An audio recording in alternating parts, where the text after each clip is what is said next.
Are there any comments on closed session on the audience before we break the closed session? Okay, one.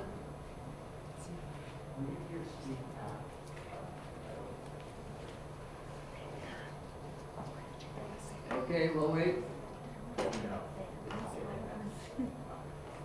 Yes. No. No one has public comment for closed session. So Nobody. Okay, being none, then we'll close for, we'll adjourn to closed session.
Calling the meeting to order, please.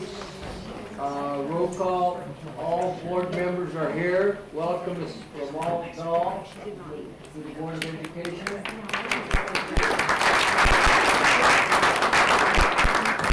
We don't have our representatives present, but we have Joseph Gardia from McNair High School that will be here soon. And then we have Logan Sweetman from Tokyo High School, which will be here later. He's here. Oh, he's here. Okay, very well. Okay, let me have a pledge of allegiance, please.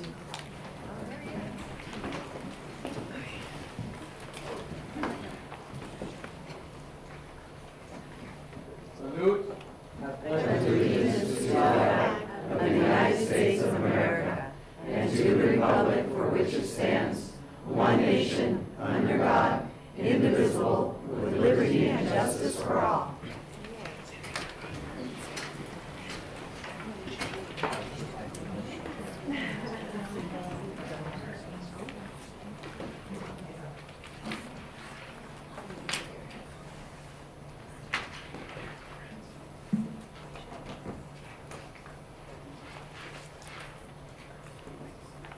We have a report from closed session items. Appointment of elementary vice principal Fabiola Carter.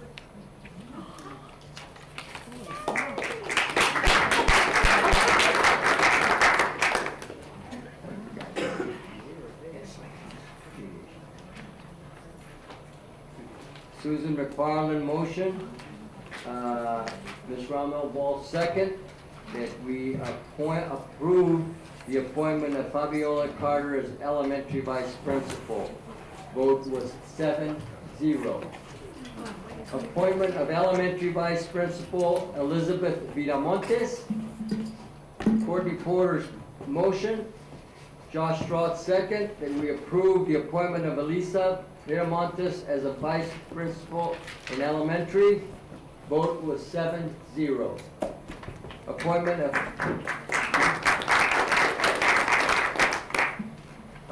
of middle school vice principal David Hodge, Sherry Alexander, motion, Susan McFarland second. Then we approved David Hodge as a middle school vice principal. Vote was 7-0.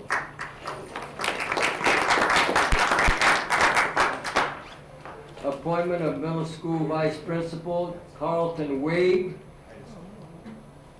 Sherry Alexander motion, Susan McFarland second. Did we approve the appointment of Carlton Wade as a middle school vice principal by a vote of 7-0.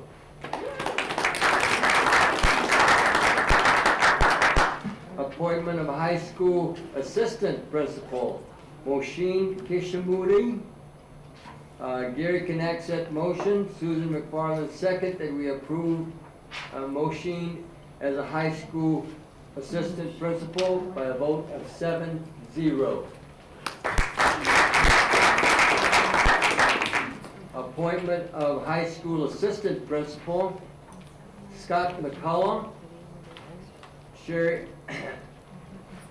Susan McFarland motion, Courtney Porter second, to approve Scott McCullough as a high school assistant principal. Vote of 7-0. Thank you. We have a long list, folks. Appointment of high school assistant principal Maya Taylor, Courtney Porter motion.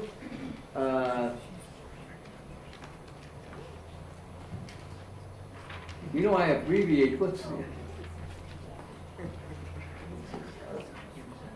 Ramal Ball, I'm sorry. I abbreviate the deal, and I have a tendency, we have a new board member here. Second, to approve Maya Taylor, high school assistant principal by a vote of 7-0.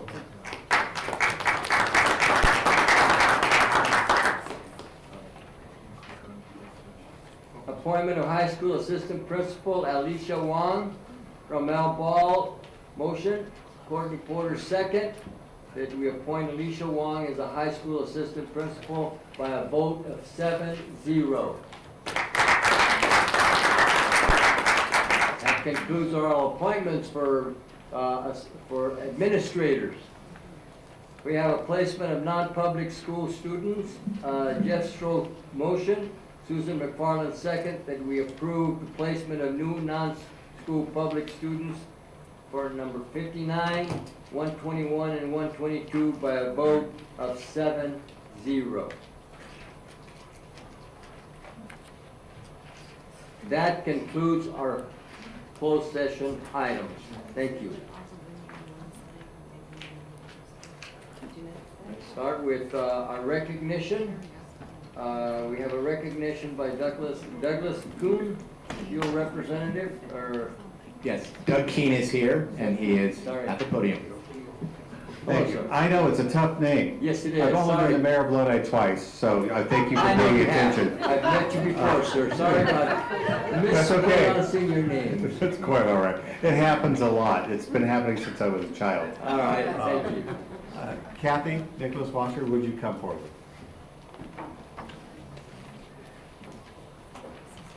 On behalf of Assemblyman Keith Flora, I'd like to present to you this proclamation and resolution. Kathy, I want to say a few words before I hand this over to you. You are the first Lodi Unified School District Superintendent of Schools, and I am so proud of that. We are celebrating women in leadership this month. And not only that, you're one of the, I believe, the longest serving directors here, if I'm correct. One of, okay. And I'm very proud of you for that. Not only have you been involved here locally, and I was reading through part of your resume. You've literally been in this area for all of your tenure, and I'm impressed by that. Not only that, but you've helped in women's leadership role multiple times over the years, and you've been a pivotal person in women's leadership. And so for me, I'm very proud to present this to you, this resolution from Assemblyman Keith Flora. It says a lot more than I just said, but thank you so much for your service. Thank you for your friendship over the years, and thank you for building something.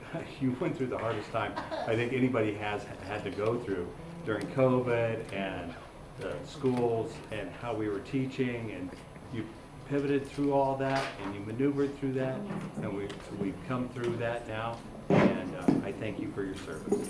Thank you so much. You bet.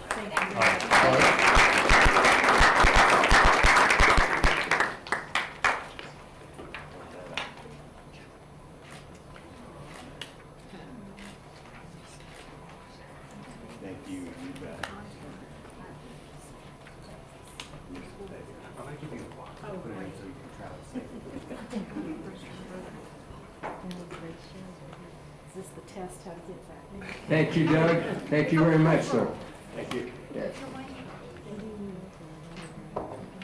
Congratulations, Dr. Washer. We will have more things to say later on about you.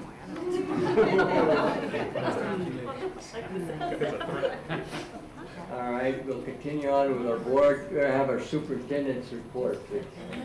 Thank you, Mr. Nava, members of the board. I had some great opportunities to participate in some amazing things happening in our district. I'd like to highlight two. And Mr. Knackstead, I'm sorry if I'm stealing one of your participating events. We were both able to participate in the international rally at Bear Creek High School, and I must say I was blown away. The number of students who participated in the cultural clubs and the diversity of our students in those clubs and the time and effort that they put in, it put a smile on my face that I couldn't take off all night, because it just represents what is wonderful about our students, and it was a great moment. And so to Karina Torres, who did an amazing job at Bear Creek High School, to the staff and students, I was so amazed and just blown away by how wonderful that event was.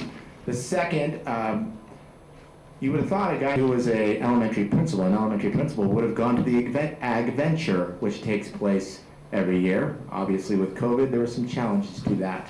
But I was able to participate with our students and our teachers and the amazing ag programs and the community members who volunteered, and to see all of our students out there, and there were lots of our students, to participate the way in which they did, again, was a wonderful opportunity. And so you should know that there are great things going on out in the district. And finally, this is a wonderful week for everyone who works at a school site because they see the finish line.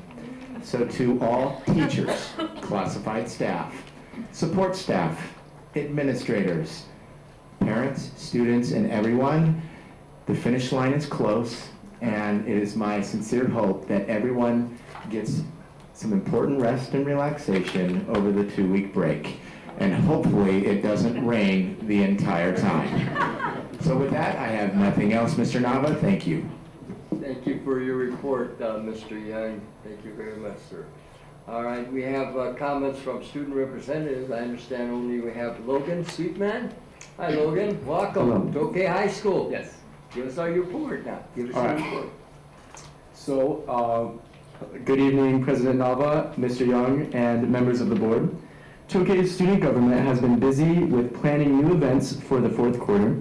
Juniors have been working hard on prom, especially now that prom bids are on sale. Our prom will be April 29th at Hutchins Street Square. We have been also working on planning other events and rallies for the start of the fourth quarter. Our senior class president has been working to create senior activities for the fourth quarter. We are also working on Spirit Day ideas to kick off fourth quarter. There's a lot of fourth quarters. One more thing that we are still planning is a potential beach bash for the seniors. The senior class are learning and working on pool safety and rules in order to start planning for that event. And coming up is Tokay's Disney grad night trip for the seniors and the senior Hawaii trip. Tokay recently went about a week ago to Lodi Middle School with all of our clubs to present what was great about Tokay and what we have to offer to the incoming freshmen. And last but not least, we have spring sports like baseball, softball, swim, track, and badminton, which have all been practicing very hard and ready to dominate this season.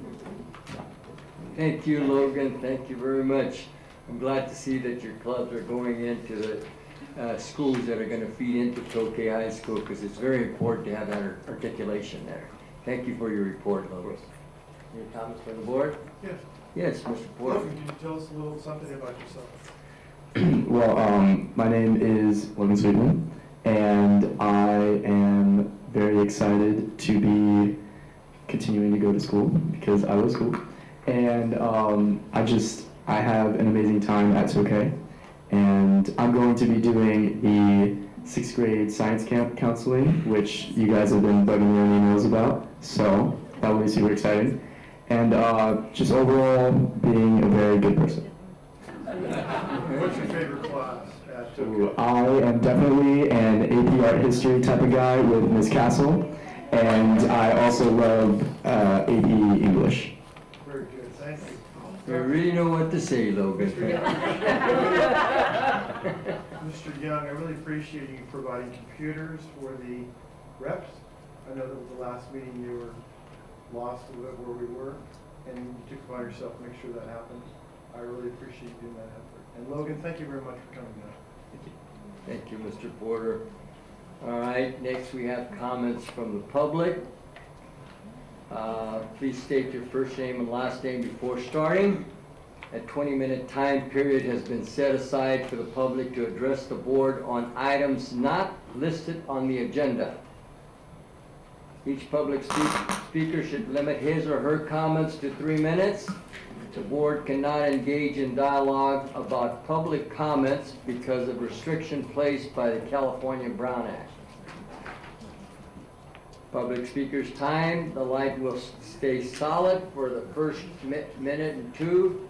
At 2 minutes, it will start flashing green. At 2.5 minutes, it will start turning orange.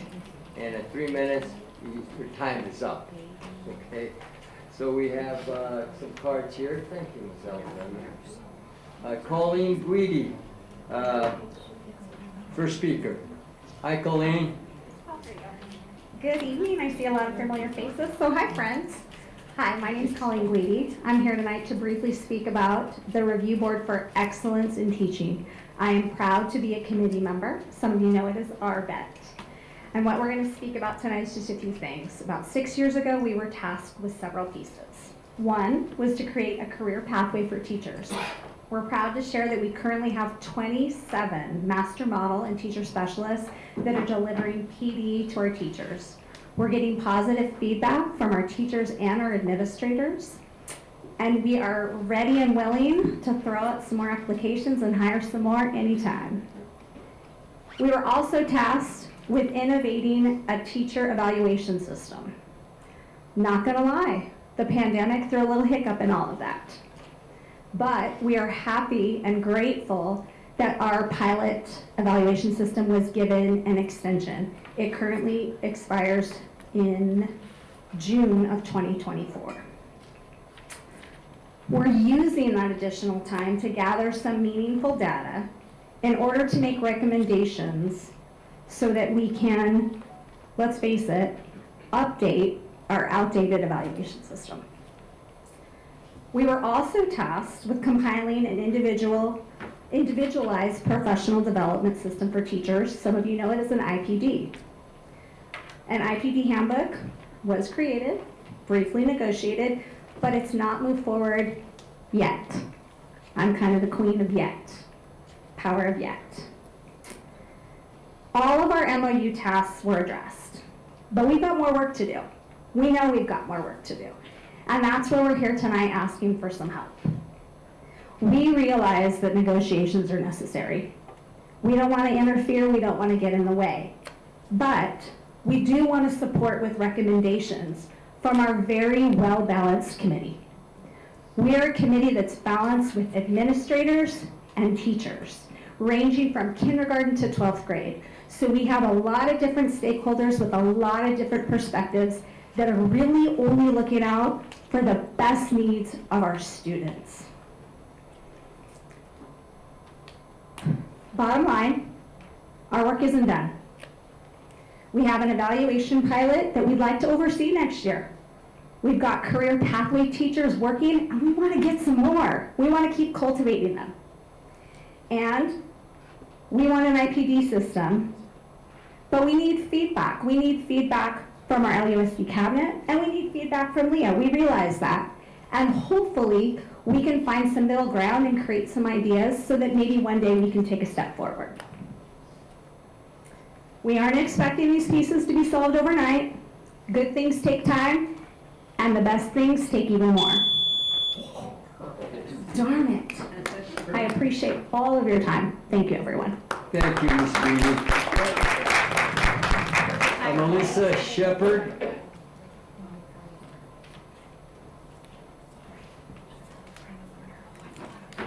Good evening. I think it's a little hard to follow Colleen, but I'll do my best. Christy is going to pass out some items to you. My name is Melissa Shepherd. I'm a second grade teacher at Larson Elementary School, and I've also been a proud member of the RBET committee since 2017. For those of you that don't know, the RBET committee is a revolutionary committee consisting of 8 district administrators and 8 teachers who have been working together and collaborating to complete the terms of the original MOU. Some of RBET's work has included creating a plan to support and retain our teachers, creating new and innovative methods to deliver professional development, hiring 27 of the best teacher leaders in our district who now provide countless professional development opportunities for our teachers each month. And we've also created a teacher evaluation system to replace our currently outdated evaluation. I know I speak for all the current and former members of RBET when I say how proud we are to have been part of the RBET movement. In the past, we've come before the board many times and discussed the work of the committee. We last spoke to you about a year ago at Bear Creek. The committee has been prepared and eagerly awaiting a date to come back and discuss things with you for many months now. We would like to discuss our current work during another board meeting or study session. We are also hoping that you will support us in renegotiating the current MOU, which is set to expire this June. As Colleen said, the RBEC committee still has important work to do. This includes hiring more teacher leaders to support our new and veteran teachers and continuing to work on expanding and refining the new evaluation pilot. So the real question is, are we going to continue with RBEC and continue to value the teacher administrative collaboration and innovation, or are we going to let RBEC go by the wayside and silence our teacher voices?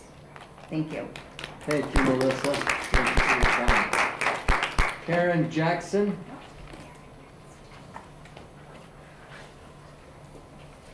Good evening.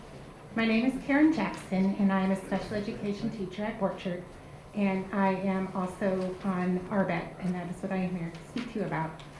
I first became interested in RBEC several years ago when I saw a presentation at Lincoln Academy on what it entailed.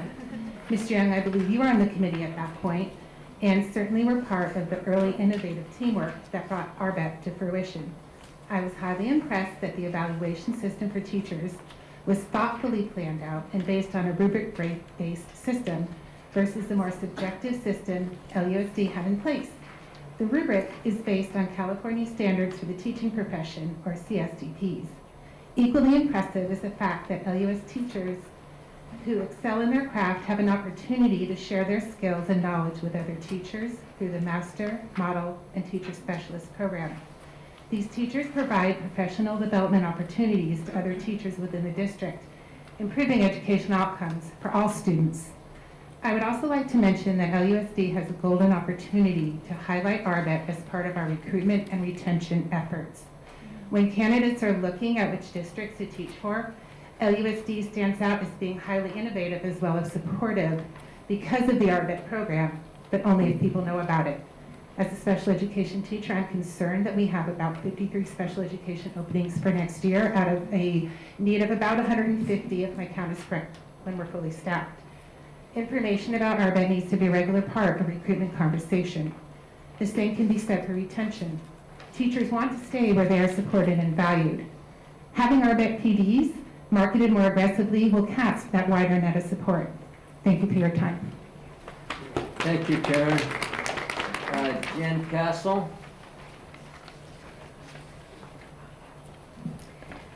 President Nava, board, my name is Jen Castle. I'm a teacher at Tokay, and I'm an original member of the RBEC committee. In fact, there are several of us OG members in the room tonight. Logan, help me. OG means? Original gangster. But the connotation is positive, right? Yes, it means that they have a lot of experience. Thank you. Okay. And among the OGs, I'm one of them, but Colleen just talked to you, Melissa just talked to you, and Chrissy Arredondo doing an excellent job passing out papers. We are also OGs. But we are joined by Sherry Alexander, also OG RBEC, and Mr. Neil Young, also OG RBEC. Yes? Okay. So RBEC has a rich history over the last 7 years. But I'm not done name dropping. There have been many Lodi Unified experts attached to the RBEC program, and I think this is worth calling out. This is something we should all be so proud of. I saw another one in the audience, Aaron Church. Yes, thank you.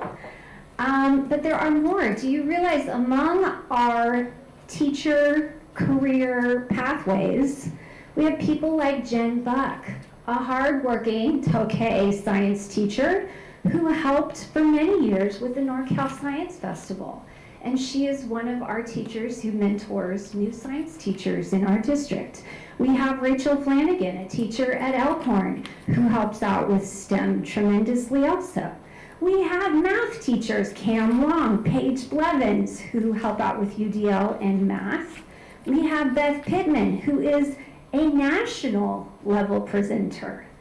So I just thought it's worth pointing out how many fabulous people ARBET has brought into the mix.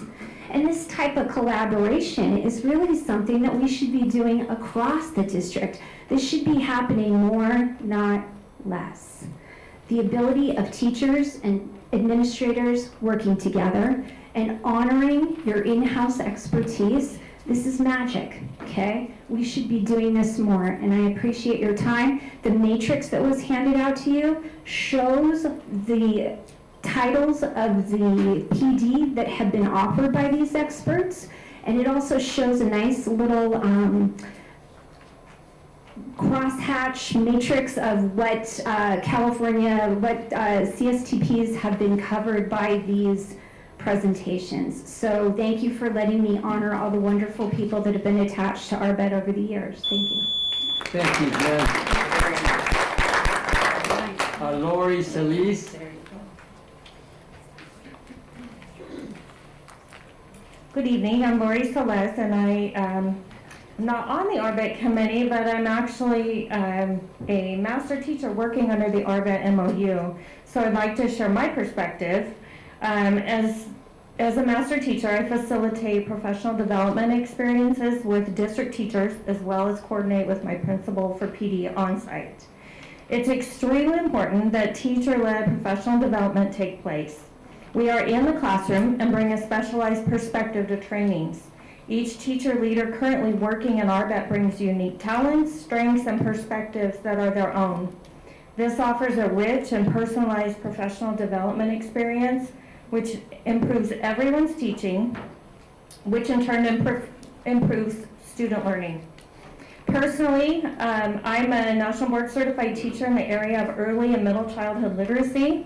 So some of my sessions support current and potential candidates, as well as others that are literacy focused. I've also facilitated PD and NGSS, GLAD, Project GLAD, and social emotional learning. So prior to ARBET, there was no teacher-led PD in Lodi Unified, and 3 of my colleagues and I participated in a program initiated by a partnership with Stanford and California Teachers Association. And at that time, it was a real challenge to break into the Lodi Unified PD world, even though we were doing PDs statewide and some at the national level as well. But since that time, we've led many dozens of sessions, always very positive feedback. We've proved this to be very beneficial and developed a reputation for quality sessions. This work folded nicely into the ARBET, where 3 of us now serve as master teachers and 1 is on the committee. So as opposed to the for-profit consultants, teacher-led PD is an opportunity to practice what you teach by having ARBET career path teachers lead PD. It empowers ownership and the teaching and learning that occurs day to day in schools. While we do receive a stipend, we are nowhere near comparable to what the district is currently paying outside consultants. Additionally, teachers grow tired and tune out when PD is continually coming from top-down models. A robust choice in PD experiences serves to retain teachers, and we have many experts in-house. By letting the MOU for ARBET just expire, you're canceling all teacher-led professional development experiences in our district. In a time when candidates can be choosy as far as where they accept positions, having no teacher-led PD is a definite deterrent. This experience gives teachers the empowerment to select trainings that will best benefit their teaching situation. My experience is, I've got just a couple sentences. Can I finish? Go on, keep going, right quick.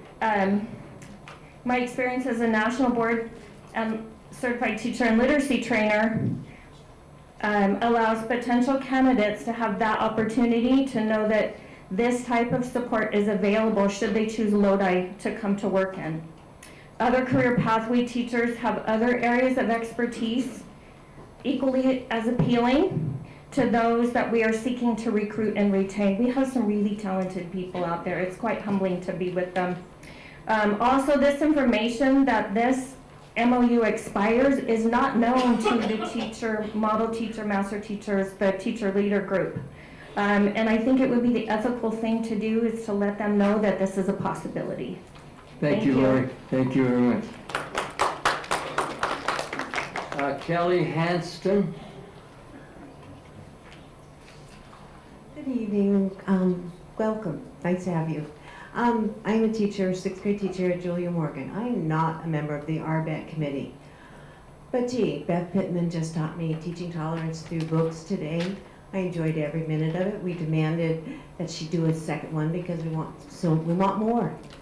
I'm going to be taking Cam Wong's course on Monday, and I have gone to numerous trainings from these wonderful people. We are so fortunate. I mean, I'm just a nobody teacher, and we are just so fortunate to have these people who are so passionate, so dedicated to improving our district. And we know that everything in life is about relationships. When we're at a PD with someone that we kind of know, it's much more relaxed. You can ask questions. You get so much more out of it. Now, when RBET was first put before me, I was very skeptical. I was not a big supporter of it. I am totally supporting it now. And when I heard that we were possibly throwing it out so we could have more SIPs, more iReady, and I know I need more stuff like iReady, but some of those trainers, like I was told, do not remediate your children with iReady from the trainer. Put my hand up and I asked again, are you sure you don't remediate when children don't know something? And they're like, no, they're just supposed to get it. And then this district sent me to Sylvia for about 8 years. I don't know if you remember Sylvia. I don't think many of you were on the board when Sylvia was here.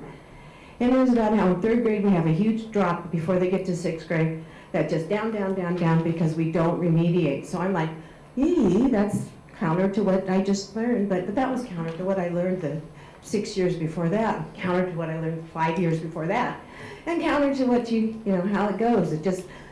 This is good professional development. We should not throw it out. We should not turn our back to it. We need this. So here's for RBET, everyone. Thank you, Kelly. Thank you very much. Any other comments from the audience? All right, we'll continue on with our other action items. Due to the declining enrollment, the board will consider options with possible action for Houston School. Dr. Sally. Thank you, President Nava, members of the board, superintendents, Mrs. Washer and Mr. Young.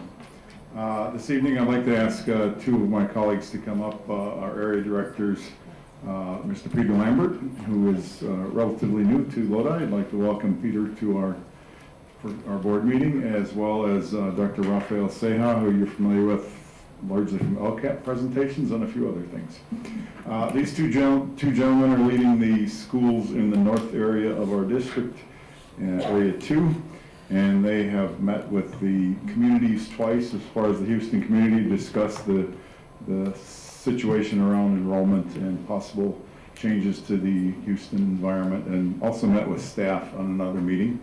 And they met with also Principal Alberto Velarde at those meetings and have collected data, listened, and compiled a presentation for you to summarize where we stand with Houston. So I'd like to turn it over to Mr. Lambert. Good evening, Board President Nava, members of the board, Superintendent Washer, Mr. Young. The presentation was presented to the board with supporting documentation for your review, and therefore I'll be highlighting portions of the presentation this evening. Again, we are here because of declining enrollment at Houston School, which requires overstaffing and combination classes in grade levels 1 through 6. For the 2023-2024 school year, the projected enrollment is a total of 121 students, 82 students in K through 6, and 39 students in grades 7 and 8. The challenges persist in finding multiple subject teachers in grade levels 7 through 8, and the principal is split between Houston and Victor School. There were some questions from our previous presentation regarding the student performance data, and here are some of the summaries of that data.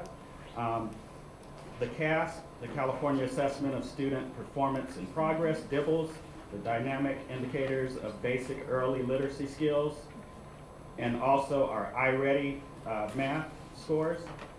And so as you can see in CAS, ELA, CAS math in both 7 and 8 and 3 through 6, Houston School in comparison to the district is scoring significantly lower. This is not for a lack of our teachers working hard. I think our teachers are doing an outstanding job and working extremely hard, but instead it speaks to the challenges that teachers must face when they are in split grade levels, which occurs at Houston School in grades 1 through 6. For DIBELS, in K through 2, Houston School is scoring slightly higher than the district average. And in iReady math in K through 2, Houston School is scoring lower than the district average. We were also asked to present some information in reference to intra-district agreements and overflows. In reviewing the 2022-2023 current school enrollment, the following was verified: that there were 10 IDAs out of Houston, 2 overflows out of Houston, 4 IDAs into Houston, and 4 overflows into Houston.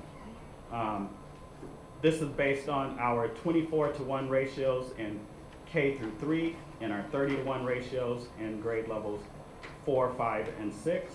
However, in grade 4, because it's a split level class with grade 3, it's also on the 24-to-1 ratio.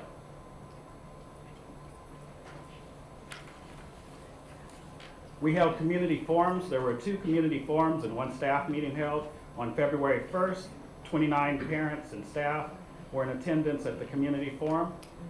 There was a staff forum on February the 15th, and there was also a community forum held on Wednesday, February 15th, which again, 29 parents and staff attended, along with 8 students that were in attendance. There are questions and answers included in the board agenda for this packet. That some of the highlights from the parent and staff concerns from those forums were ensuring safety of bus riders on country roads, that the transportation schedules were set up to allow students to eat breakfast or arrive early, and improving safety at the sites to which Houston students will be transferred. You can see the parent forums 1 and 2 summary sheets that are attached for additional information. The 2 options that we asked the board to consider are Plan A, which is a 2-year plan for the 2023-2024 school year. 7th and 8th grade students in Plan A would be enrolled at Lockford as their home school because of transportation, and there would be IDAs to Millswood for those students and families that desire. The 2024-2025 school year, the K through 6 students would be enrolled at Victor Elementary School. Plan B is a 1-year plan, and Plan B would allow for the 2023-2024 school year that Houston closes and the 7th and 8th grade students enrolled at Lockford and the K through 6 students will be enrolled at Victor Elementary School.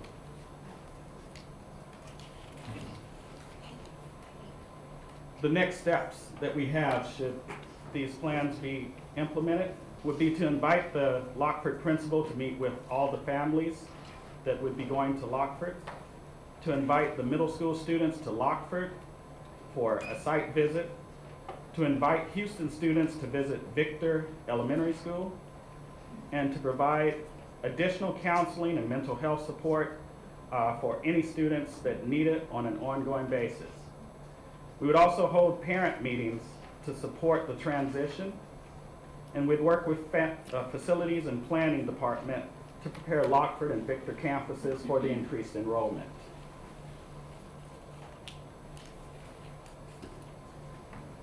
Based on all the information that we have, the staff recommends option A. Thank you.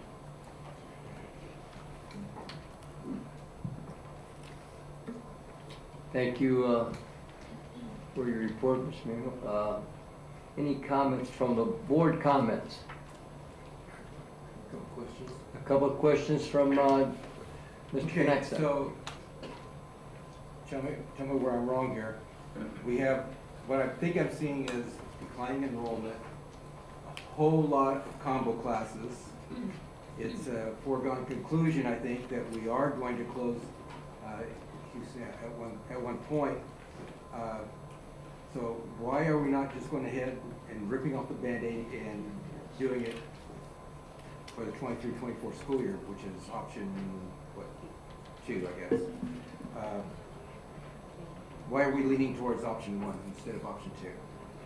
Staff is, anyway. Thank you, Mr. Knackstead. Members of the board, the reason option A was looked at as our recommendation has to do with the Victor campus, and preparing that campus for the arrival of an additional roughly 80 students.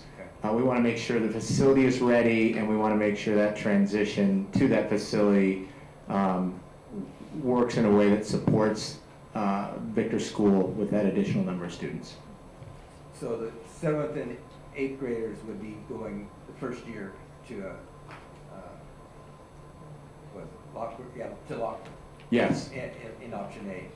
And then the little kids, we wait for 1 year in order to get Victor in position in which they can accept those students. Yes, that would give more time to staff Got it. to make that transition occur. All right. Any other questions? I have one question. Victor School, what does it need to accommodate the Houston students? Thank you, Mr. Nava. One of the transition points will be the moving of, and this was going to happen regardless, we have SDC classes that will be moved regardless, and we need to make sure the driveway for the safety of students and families is considered. We also need to, which is happening anyway, looking at a structure for lunchtime that's an indoor-outdoor structure. And Mr. Khan, if there's anything else that you would add, I'd give that to you. I'll just supplement what Mr. Young said. The new driveway has already been, there's schematics, we have met, facilities has met with the site and the parent leadership and principal at Victor about that. The site is constrained in terms of eating space, so there will be a board item at some point bringing a lunch shelter, much similar to the one that the board's just constructed at Heritage. Also, the same model was done in Marana Middle, if any of y'all are in either of those facilities. My other question will be, if other options are available and this board chooses the other option, how soon can Victor be ready? Victor, if Plan A is selected by the board, we'll be ready for the 24-25 season. If Plan B was selected? That is when they all go at once. Victor would be very impacted. Wow. Let me add to that, Mr. Nava. If that is the direction of the Board of Education, we would begin working immediately to make that transition happen if that's what the board's direction is. But this doesn't guarantee anything. You'll work on the transition. That means, yes, I want to know that this Victor School is prepared and ready to accept these students so we can educate them there. Otherwise, they're hanging on the line, you know. My point is, if you keep those students another year from K through 6, I mean, the same thing is going to happen. We have combo classes there, and enrollment is not very much. So my point is probably the best thing to do is to have Victor ready and not disturb too much of the transition between closing the school and accepting students at Victor. Mr. Nava, we will take direction from the board, whichever direction you want to go, and we'll do everything in our power to It's prepare not the it. board's decision right now, but these are questions that should be answered so the board can be prepared to make a prudent decision, you know, in that situation. Mr. Khan? Again, if the board chose Plan B, the site, Victor site would be impacted. It would not be impossible by any means to house that many kids. Classrooms exist.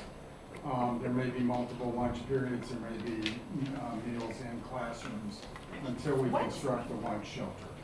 The lunch shelter is going to take at least 6 months to order, much less construct it. It is a DSA project. Repeat that, Mr. Khan? It'll take at least 6 months to order the physical lunch shelter. And it still requires DSA design and approval.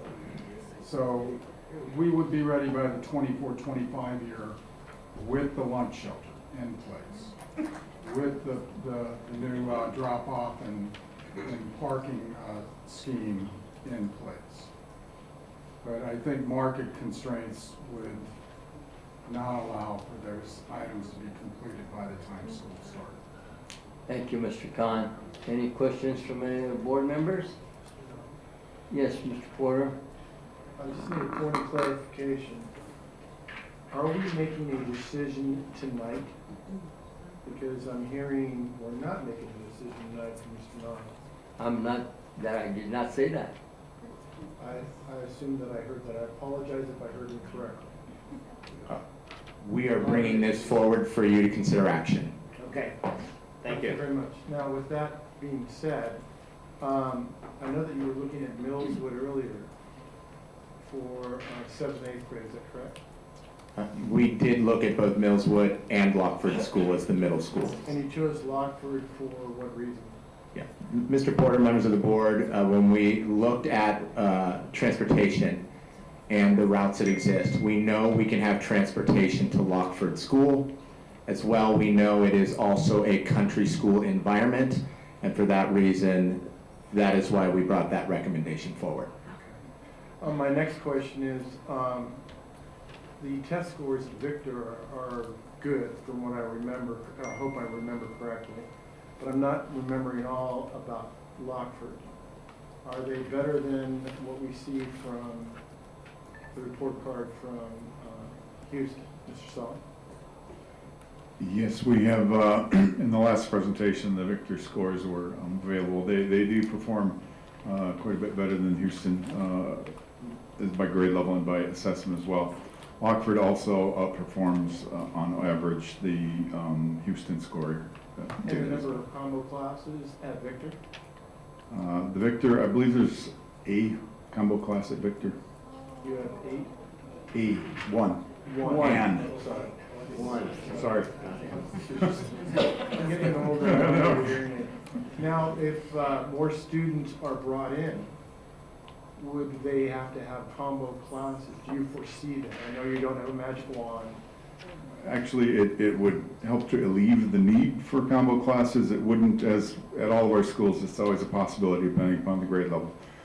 But when you have more students available, overall, it generally alleviates the need for the combos.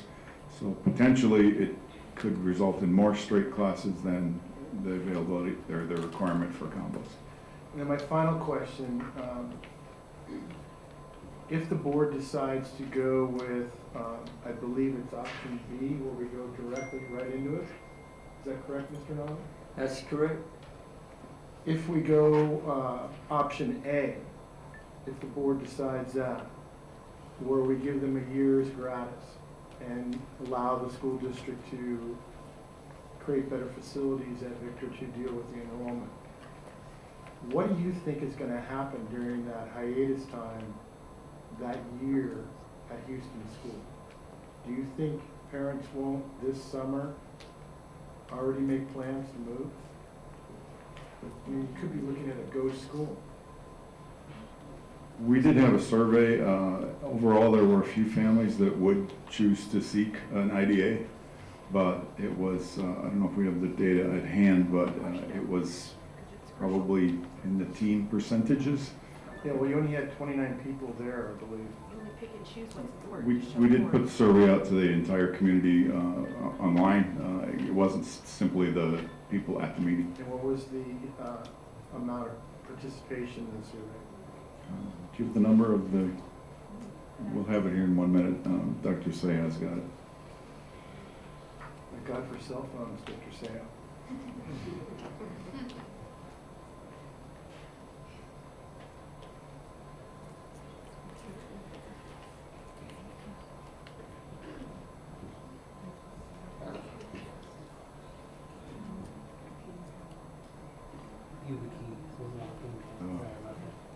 If we go with right away, what happens to the teachers? Within the collective bargaining agreement for teachers, we would have to look at them as a displaced teacher, and then we would find a spot for the current LEA members. Is it possible for us to give them, I'm sorry, I'm rambling on here. Is it possible for us to give them a choice of where they would like to go outside the transfer process? Mr. Porter, members of the board, I would need to work with the personnel department as far as our normal practices when there are multiple vacancy or options, and what is the normal procedure for personnel to work with those teachers. Thank you for your answers, gentlemen. Mr. Sayah, you still working on that phone over there? Thank you. Okay. And Mr. Nava, I apologize by Mr. Jerk. Thank you, sir. Any other board questions? You have a question? Yes, I would. Thank you, President Nava. CSEA employees and the additional staff that's on campus besides the teachers, would the district be able to absorb those, and does their contract also warrant? Yeah, so Mrs. McFarland, members of the board, there are times where classified employees would need to be moved from a site. For an example, if a SDC class were moved from one location to another, we would work within the collective bargaining agreement. So in this case, we would do just that. We would look at our current vacancies and we would work within that contract to find placement, either by way of employee-initiated transfer or placement through an administrative transfer. And that would be the responsibility of the personnel department to work with CSEA. Thank you. Any other board questions? Oh, I do have a yes, question. Ms. Ball. That's for Mr. Young. Could you tell us if the board chooses to go for option B, do the teachers still have a chance in this next couple months to choose a school they can go to, or is that enrollment period done for them? Yeah. Would they have to wait for next year? Yeah, thank you, Dr. Ball. Members of the board, based on the timing, the transfer process, there are multiple opportunities within the employee transfer process. I would have to work with personnel to see exactly where we are in that process. I believe we're beyond that, so for now, we would have to look at displaced teachers being placed, and every year, teachers have an opportunity, if they are probation and permanent, to participate in the transfer process within our district. So they would have an opportunity next year to participate in that. But they've already missed this year's opportunity. I can't speak to whether or not any Yes, teachers. they have. They've missed it. They don't like the answer, Order, they're gonna please, tell you order. they don't Are we know. getting the answer from Dr. Young? I can't speak to whether or not any current Houston teachers participated in the transfer process right now, but that is a consideration in option A for those teachers to participate next year as displaced teachers instead of being displaced and placed in another classroom. Thank you, Mr. Young. Thank you, Ms. Paul. Any other questions? All right, I'd like to open this to public comments.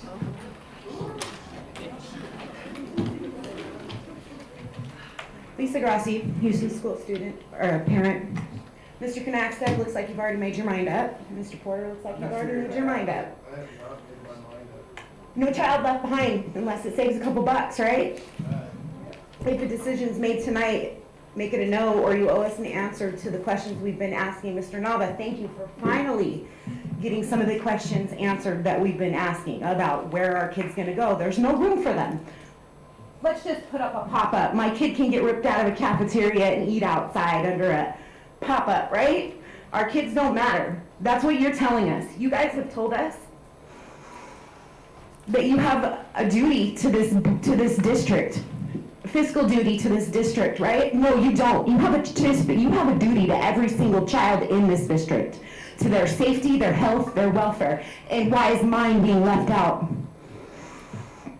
I have a list of things to cover tonight. What was the amount of money you saved Houston School when you brought Joe Cerna to the school? What was that amount? Give us those numbers, gentlemen. And I am disappointed in you two, and you two. What happened to option C that you promised to look into? No, you guys answer the board's questions. You cherry pick what you want. Just like you read the numbers, you said, oh, there was a significant decline in Houston's. But when Houston was, oh, there was a slight higher number for Houston's.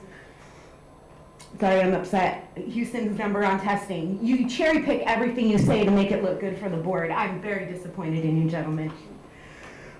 Where are the kids that are supposed to be going to Houston? I have someone that will be talking and addressing how many students are really supposed to be going to Houston. What about the numbers that are growing in the city and the rural area, all the new home sales? Nobody's got those numbers because it doesn't matter. Everything's been set in stone already with these gentlemen and these gentlemen. They already know they're closing the school. They'll close it and we'll deal with it on the flip side. Isn't it easier to keep a school open than it is to start a new school? Because you're going to need one in the next few years. You want more education opportunities. That was your whole basis for closing Houston. All of a sudden it flipped to Rockford School. What education opportunities do they have? Not as many as at Millswood, right?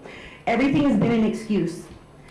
What happened to the promises you gave us in 2021 that you would help us keep the school alive? What about new classes from the robotics lab or the CE units from Lincoln Tech? Nothing has been done to increase the numbers at Houston. Not anything. Empty promises is all we've heard since 2018 and again in 2021.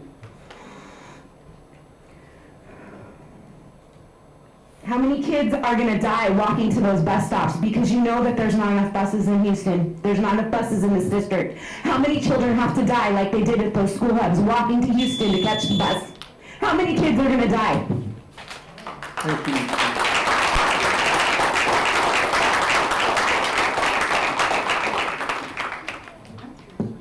President Nava, Mr. Young, members of the board, Lisa Lennon-Wilkins, President of the Lodi Education Association. Dr. Ball, I want to address your question.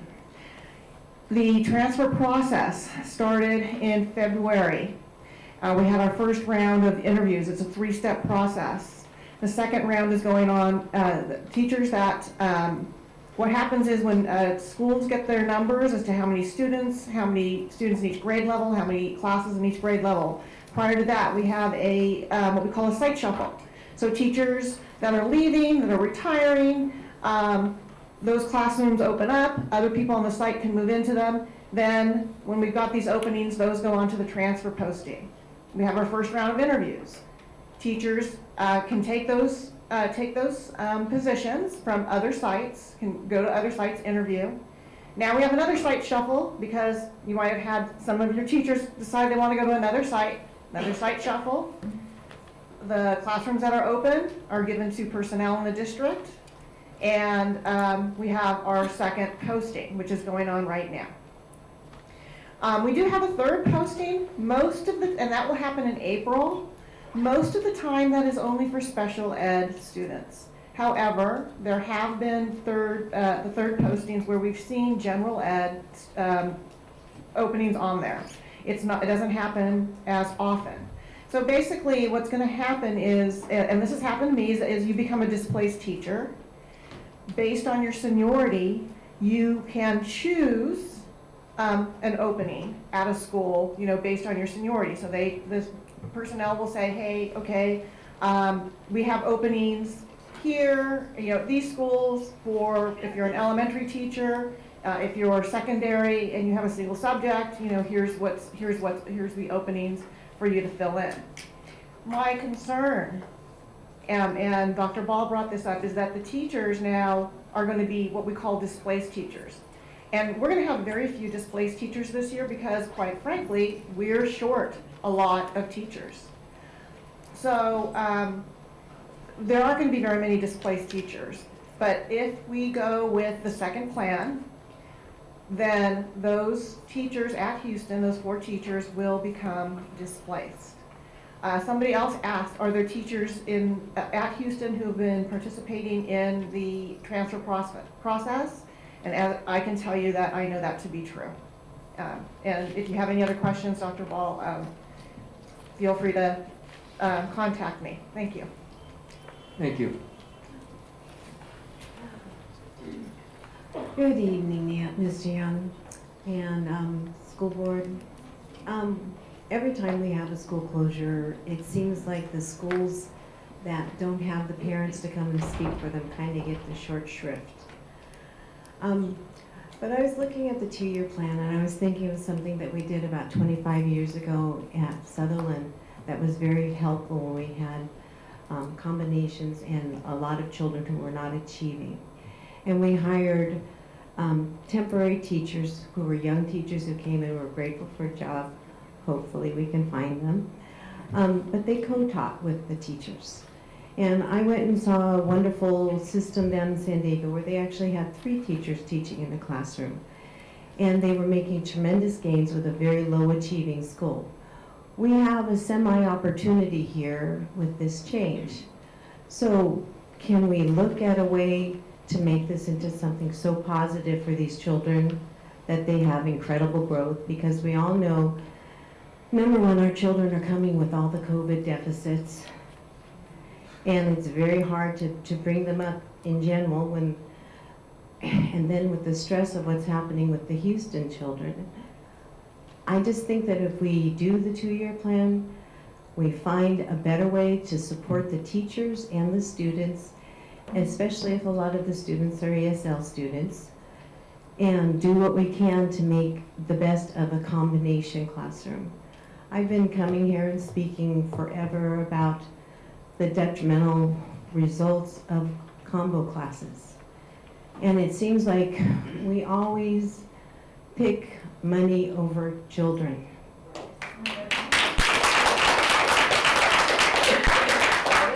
And if we want to really see change in education, it's not textbooks, it's not the curriculum, it is the people that we put in touch with our children. And the more touch the children receive from people, the better they will do.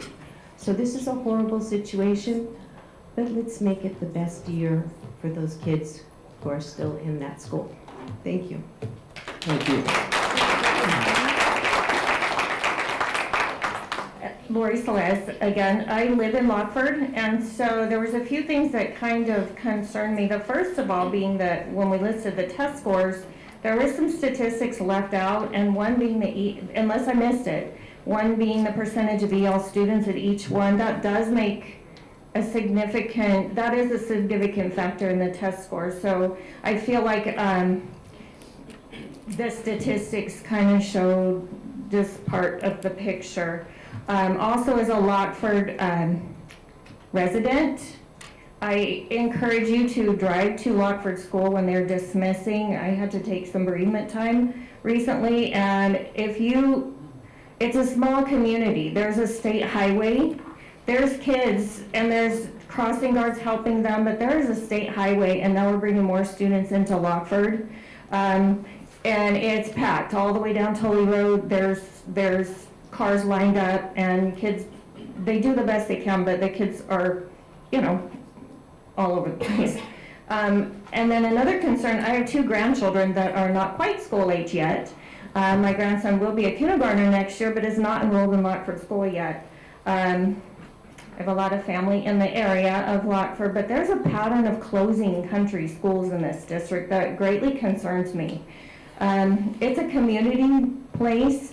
A country school is very different than where I work at Ansel Adams. My son went through country schools, had combo every year, and had an amazing education. It was not a detriment to him in that setting.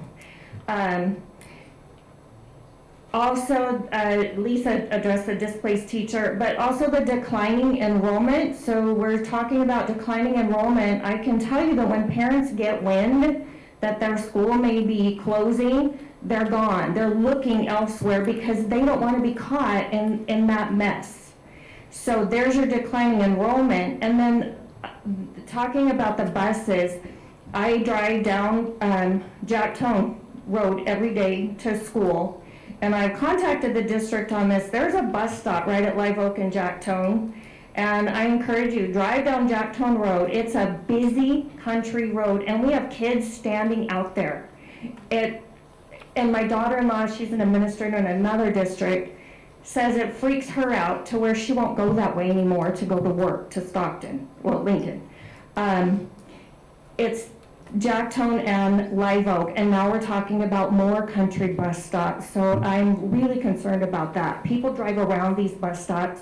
Also, that one, there's a closed school. We closed Tokay Colony. We could put the bus stop there rather than right on the busy street.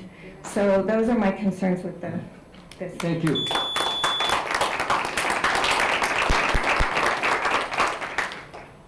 Good evening. My name is Maurice Chessinglaw, and I live in the community of Acampo.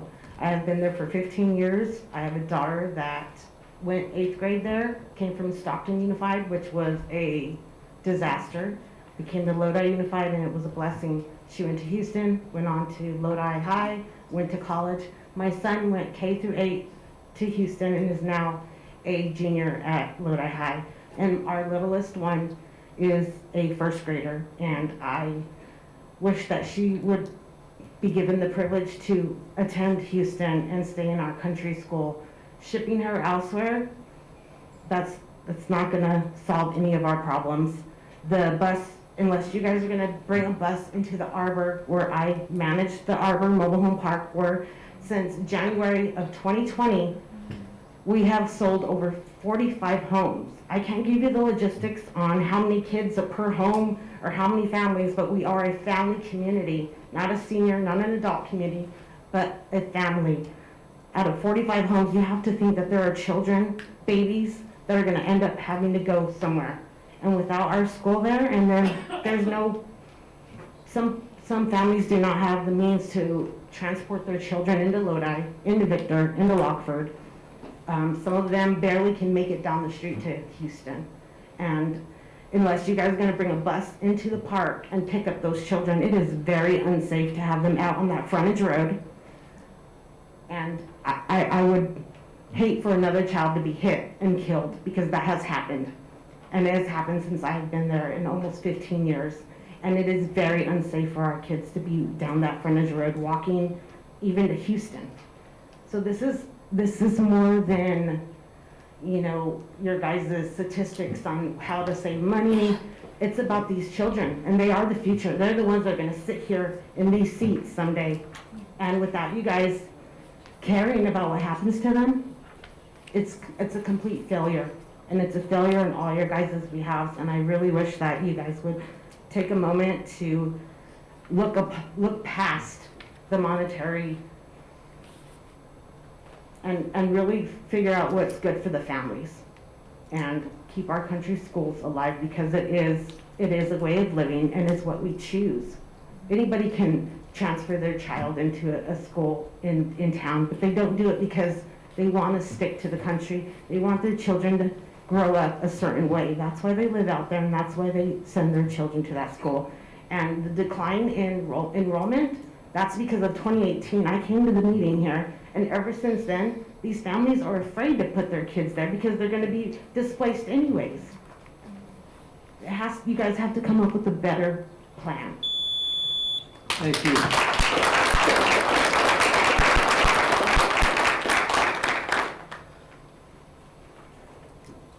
Hello, my name is Crystal Flaherty. I'm a parent at Houston School, president of the Parent Teacher Club.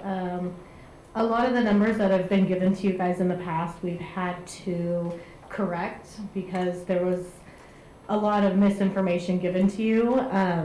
And within the last month since the last meeting, we have 7 additional students who have come to our school. So, I mean, if we had room to grow, we would be growing. We don't have the space to grow. We love our combo classes. Our teachers are amazing. They take care of our students. Everything is working out fine. as far as Victor School, how you guys showed that their test scores are better. As far as I know, from speaking with the teacher at Victor School, 6th grade last year, they didn't pass any of the state testing. 0 6th graders passed the state testing. So I don't see how this is better education. As far as Victor goes, I'm going to have one of my children there and one of my children at a middle school. I prefer my kids at the same school, but I'm not going to trust that a bus is actually going to take them to Lockford School, because I know how the transportation is. It's not working well for our students that are already at Houston School. I mean, there's no way that this is going to work out right. I don't want my little girl eating under a shade cover outside. It's not a cafeteria. It's going to be raining. It's going to be 110. There's no way that that is safe for any of these kids. To take them away from what they already have is ridiculous. And obviously there's only 2 options, so you guys are going to choose one, which isn't even anything of what I want. Another thing is after-school program. Is there going to be transportation from after-school program to get the students back to a campo? Or do the parents have to drive out to Lockford to go and pick those students up? Yeah, that's all I have to say. Thank you. Any other comments from the audience? All right. Come on up.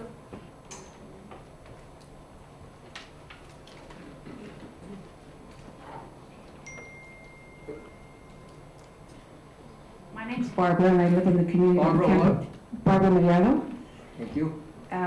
I went to that school there. I'm 65 now. My older siblings went there. My nephews are going there now. My question is, why can't they move Victor students into Houston? And it makes more sense if the principal has both schools. He'd have his 2 schools under one roof. I mean, I worked at Victor School back in the 80s as a TA. I know it's very small. There's no cafeteria. So Houston's equipped. We don't understand. And another thing is, why isn't there a translator here? We have parents in the back that are waiting for someone to translate for them. And this has always happened. I went to a meeting at Houston last month, and that was one of the things we brought up, is why we didn't have translators at the meetings. They pick and choose what they want. It's not fair. And with the messages that are sent, they didn't say anything about the closure of the school. They just said parent meeting. If other parents had known that the school is going to close, you would have had a better turnout. Correct. Yes. So I don't think it's fair. When you guys can make the decision, you need to come up with a better plan. Thank you. Thank you.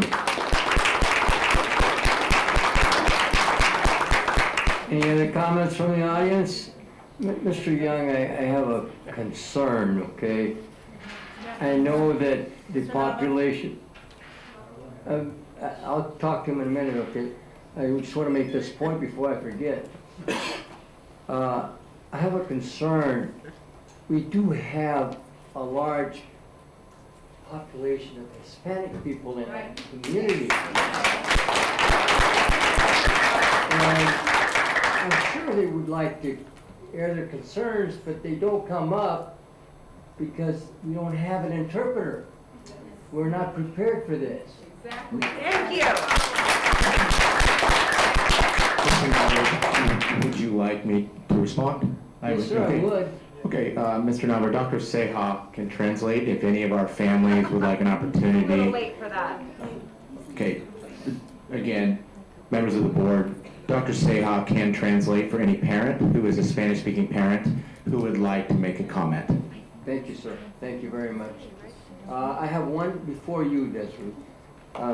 Mr. Lang, you're next. A comment. Thank you. Members of the board and... Name, please. Aaron Lang. Thank you, Aaron. And I'm a graduate of Ray School and Turner School. which are both country schools that have long been closed down.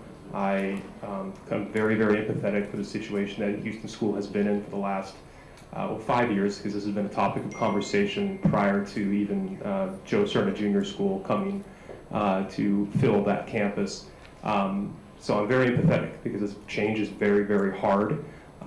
But I would disagree with some of the concerned parents and the staff members here today in saying that the board is not taking into consideration the well-being of the students. Because I don't know all of you personally. I know a couple of you, but I've never seen a time when the board hasn't taken very serious deliberations and weighing all the factors that need to be weighed to make sure that you fulfill your fiduciary responsibilities and the responsibilities to fulfill the mission statement of the Lodi Unified School District. So I do truly believe you're doing what's best for the kids, and I know it's very difficult to have to weigh all the options, but I trust that you guys will fulfill your duty today. So again, change is hard, and I think that everything should be done if the decision is made to go with option A or B to facilitate the easiest transition for not only the staff and the teachers, but for most importantly, the parents and the students.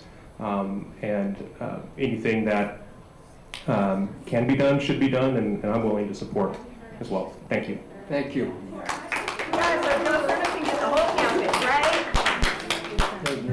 Good evening, Dr. Washer, Mr. Young, members of the board, Desiree Weiss, CSEA president. I would like to remind you that translation is a function, and we do have employees that perform those duties, and that is their sole job. We have several that work in the building here, and I'm sure Houston probably has a CLA on their campus as well. So that is CSEA bargaining work. Thank you. Thank you. Do you have a problem with that, Mr. Young? Interpreters. No, we certainly appreciate our bilingual paraeducators and our community liaisons. We do also have an administrator who is bilingual and can provide support right here, right now, during public comments. Thank you. Are there any parents from the audience that would like to make a statement on, en español? Parientes, no hay parientes que quieren hacer. ¿Quieren hablar ustedes? Porque si hay alguien que les puede ayudar. Buenas noches, padres. Soy Rafael Ceja. Si necesitan traducción, yo puedo traducir por ustedes. Gracias. Hola, ¿cómo estás?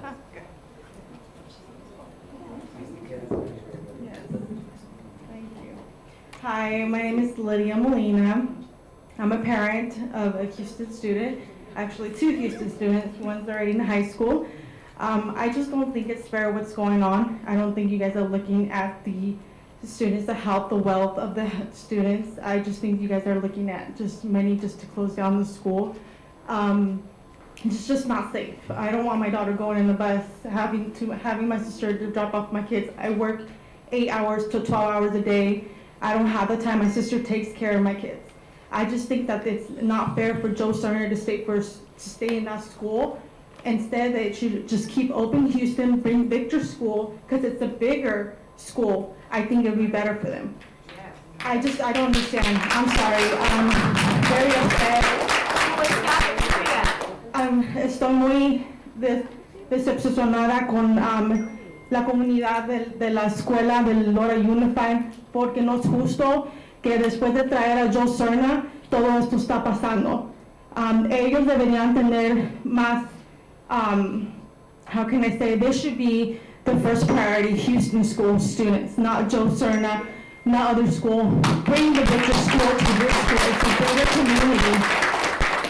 I don't know what you guys are going to do. If you're talking about combo classes, you guys just mentioned that in the Victor School they have combo classes. What is the difference between Houston School having combo classes?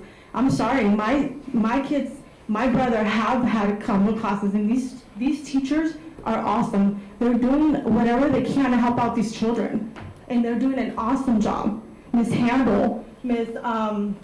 Darnell, I just don't know what you guys are expecting. I'm hoping you guys make the better decision than A and B. No, I'm sorry, A and B. But just do the right thing for the children, for our community. We don't want these kids going to a different, to a smaller school. to be cramped. We want them to have their space. If we're already having Joe Cerna there, and it's been well with Joe Cerna, why can't you just move Joe Cerna to a different school, or to back to Victor School, or take him to Victor School, have him move, and then Victor School to Houston School, or whichever, vice versa. My tax dollars went into the cafeteria at Houston. Yes, please let her finish. Thank you. I'm just pretty upset. I don't know what else to say. My kids have grown up in a Campbell with the families. I mean, not me, but my sister has more close family relationship with the families because I work 12 hours a day. So it's harder for me to meet the parents, but I know well the teachers, and I don't think it's fair for them either to be transferred or left behind just because they're going to try to put them in a different position. And what about if that position's not available for them? What's going to happen? Leave them out? Because that's what's been happening now since COVID happened. There's all these teachers are left out. It's not fair. I'm sorry. You guys really need to think about better plan A and B.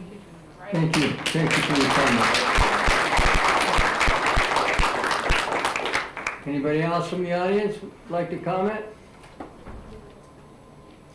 Okay. Well, we have some. President Nava? Yes. If I may, I was able to verify the answer to Mr. Porter's question from earlier, if I may. You may, right now. President Nava, Dr. Washer, Mr. Young, members of the board, wanted to clarify the survey results. There were 26 responses. 221 parents were invited to participate. Also wanted to remind everyone the survey was translated to English and Spanish, and the message was also given in English and Spanish. Of the parents that responded, 92.3% would stay at Houston for another school year in 23-24. So the overwhelming majority would stay at Houston for another school year if given the opportunity. Also wanted to remind everyone that during all of the community forums, both Mr. Velarde and myself were available to translate for any parents that spoke Spanish, and the presentations were given in both English and in Spanish. Principal Velarde also stayed afterward to meet with the Spanish-speaking parents, and he was able to provide more information and answer all of the questions. Thank you. Thank you, Rafael. Thank you for your information. You have a comment? Hello, my name is Jamila Mozeb. I'm a substitute at Houston for 7th and 8th grade. After the last parent meeting, I talked to the 7th graders about what was going on, because this affects them. And they all said they don't want to go to Lockford. There wasn't a single student that wanted to go to Lockford. They want to stay at their home school where they're comfortable, where they've been going since kindergarten. You know, they want to stay with their friends. And right now they're feeling displaced, abandoned. And I just feel like someone should be speaking out for them.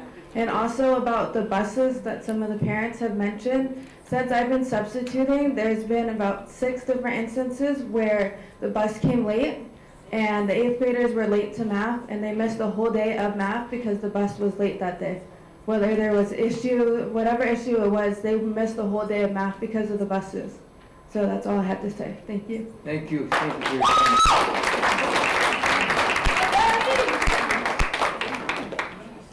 Hello, I am a staff member from Houston School. My name is Ahlam Mazib.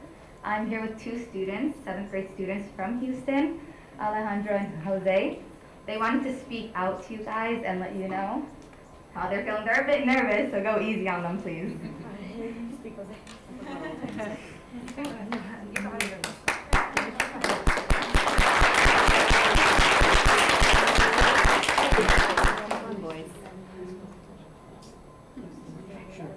I just wanted to address boys real quick. Would like to finish 1 second, please. Real quick, when I met with you at Houston School, remember what we talked about? Come up, take a deep breath, and just speak from your heart about what's important to you.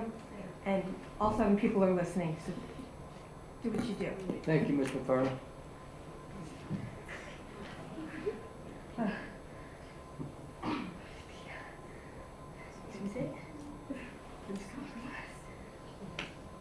We would like to. We want to finish our school year. We want to here. finish 8th grade Yeah. at Houston School.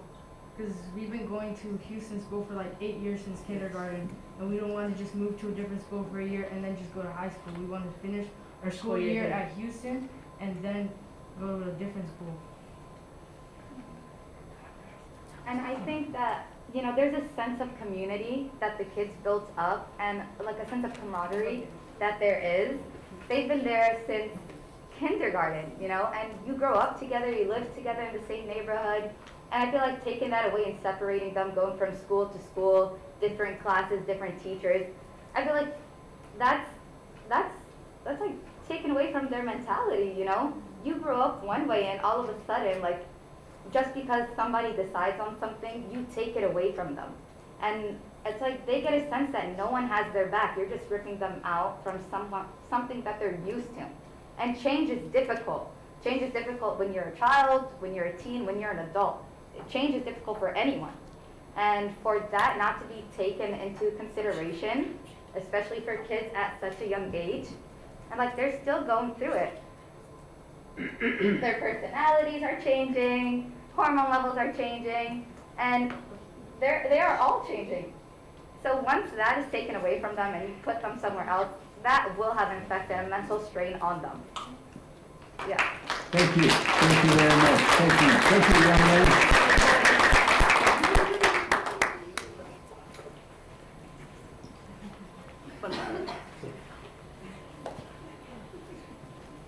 Buenas noches a todos, mi nombre es Nora Calderón y como acaban de decir ahorita. Says good evening to everyone. Her name is Nora Calderon.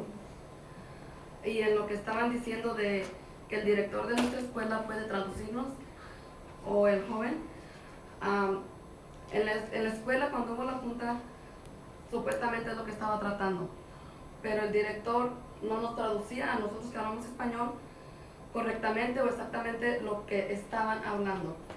Por eso quisiéramos a alguien del distrito que por favor fuera cuando hacen esas juntas, que nos digan lo que realmente se está hablando, como los papás que no entendemos inglés.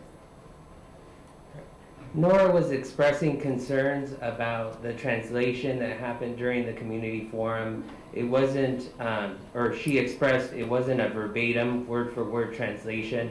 Mr. Velarde would provide, you know, English presentation and then summarize the presentation in Spanish. So she expressed concerns about it not being word for word and it being a summary instead.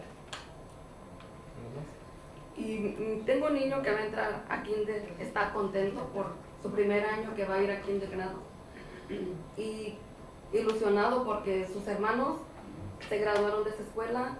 Tengo un niño que va a ir a high school y ¿cómo le vas a decir a esos niños que estén con la ilusión porque sus hermanitos van a esa escuela, ellos poder graduarse de esa escuela? Decirle no vas a ir porque se va a cerrar, porque alguien decidió cerrarla. O para mí esto más empezó 3 años atrás, cuando la nueva escuela Yosemite se movió, empezar a hablar de cierre de escuela, es lo que no entiendo. She shared she has a kindergarten age student who's going to be entering into first grade. She has talked with her kindergartner and he has expressed that he would like to complete kindergarten through 8th grade at Houston School. She also has a student who's in high school who's about to graduate, and he went kindergarten through 8th grade at Houston School and had a great educational opportunity. She just is frustrated that her kindergartner is not going to be able to attend at Houston. It's a good school and good teachers. This way, I don't know why this decision. I hope you guys make a good decision. Don't close the school. Thank you very much. Thank you.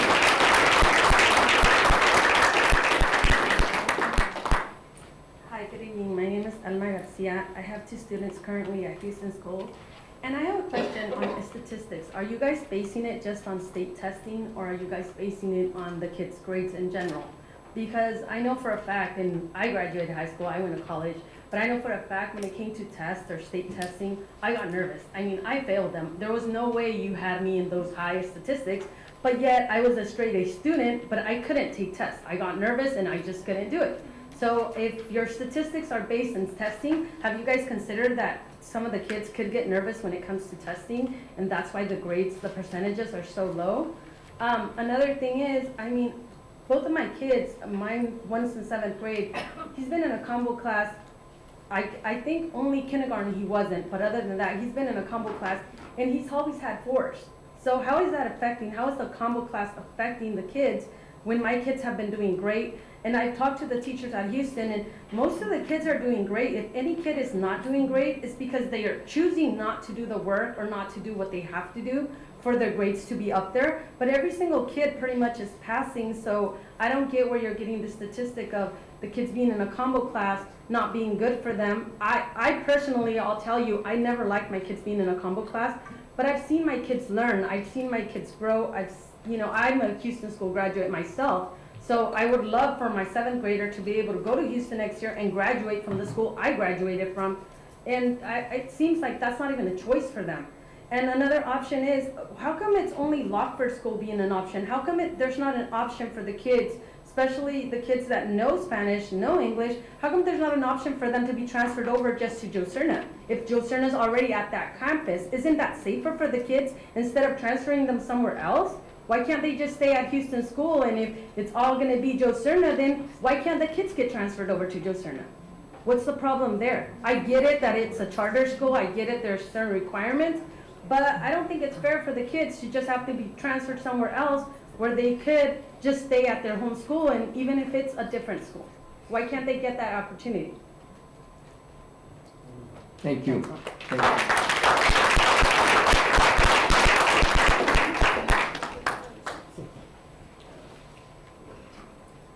Buenas noches. Good evening. Lo que yo quiero decir, tengo una hija en Houston y otra en high school. She has a daughter at Houston Elementary School, and she also has a daughter in high school. Y mi niña de high school ha estado desde kinder a middle school in Houston.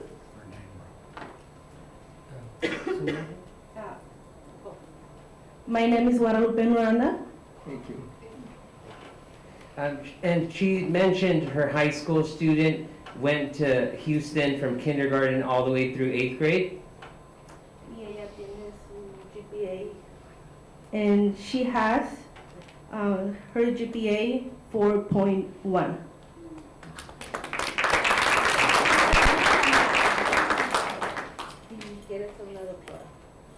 And she also mentioned her high school age child wants to be a doctor when she grows up.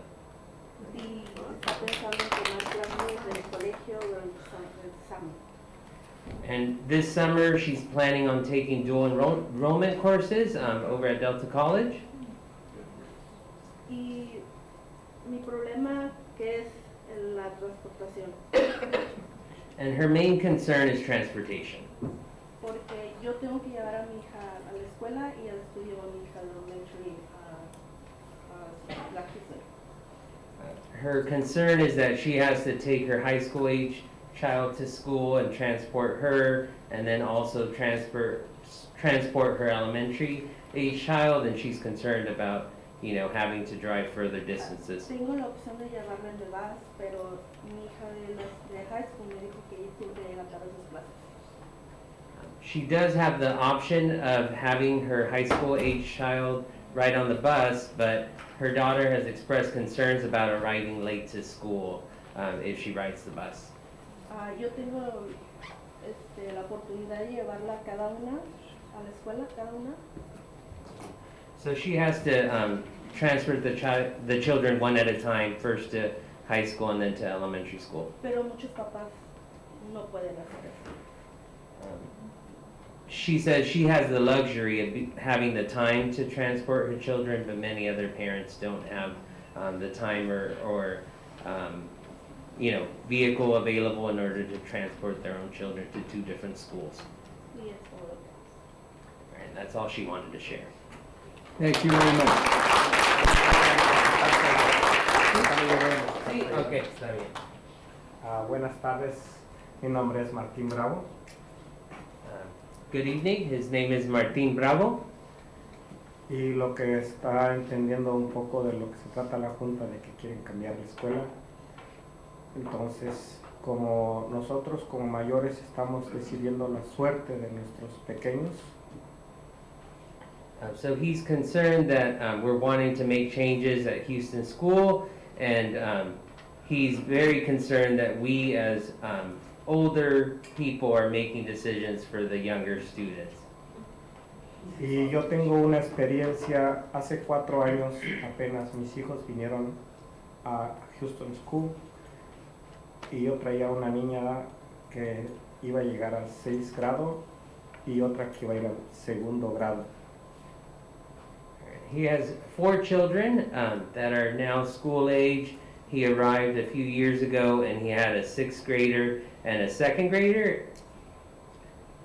Y esa experiencia es de que la niña que iba a venir al 6º grado tuvo muchos problemas con su mentalidad porque cambiarse de una escuela a otra, dejar sus amigos y entrar a donde no iba a conocer a nadie, a mí me costó mucho. Hasta traté ayuda psicológica porque no le asentó bien el cambio.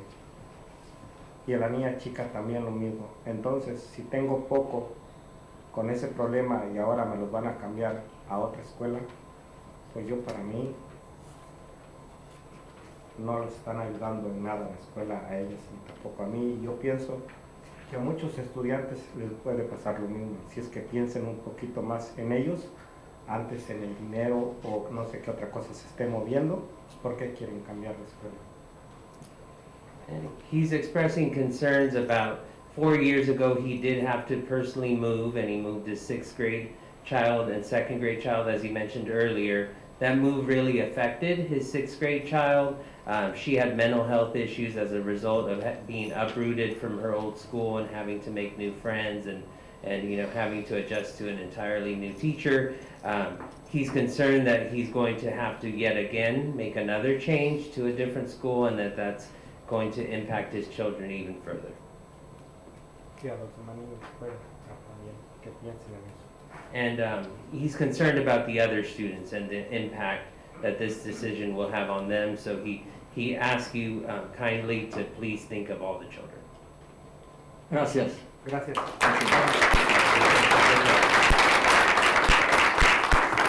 sorry to come and bother, but regarding interpretation, we have a very high community of Hispanic parents.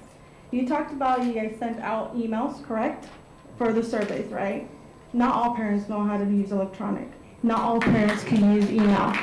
So I don't know how you got all these numbers without the Hispanic community, not even maybe older parents or grandparents that were taking care of these children are going to Houston. You guys gotta think about that. You should have sent out a paperwork with the children with that survey if that was the problem.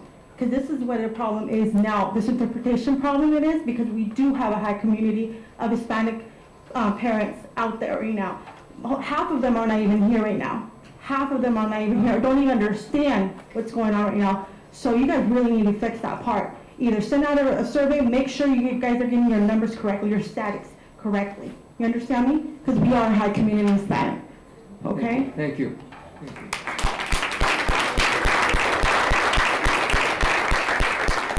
Thank you for all your comments, parents, and your concerns. We do have an action item tonight on 2 options for the board for consideration, A or B. A, it's a 2-year plan, 2023-24 school year, 7th and 8th students enrolled at Lockford as a home school because transportation, IDA to Millsworth. 2024-2025 school year, K through 6 students enrolled at Victor. That's Plan A.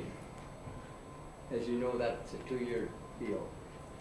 Plan B, 1-year plan, 2023-2024 school year, Houston closes, and 7th and 8th grade students enroll at Lockford, K through 6 students enroll at Victor School. The board has a decision to make that or whatever else the board needs to make. I'm just telling you right now, in my personal opinion, is that Plan B is not prepared. You're not prepared to serve students at Victor, just like Mr. Con said, takes a long time to prepare to have these students move to Victor. So that's not even an option to have that year one plan. The only option is to move the 7th and 8th graders to Lockford. That's the only option we have on that one.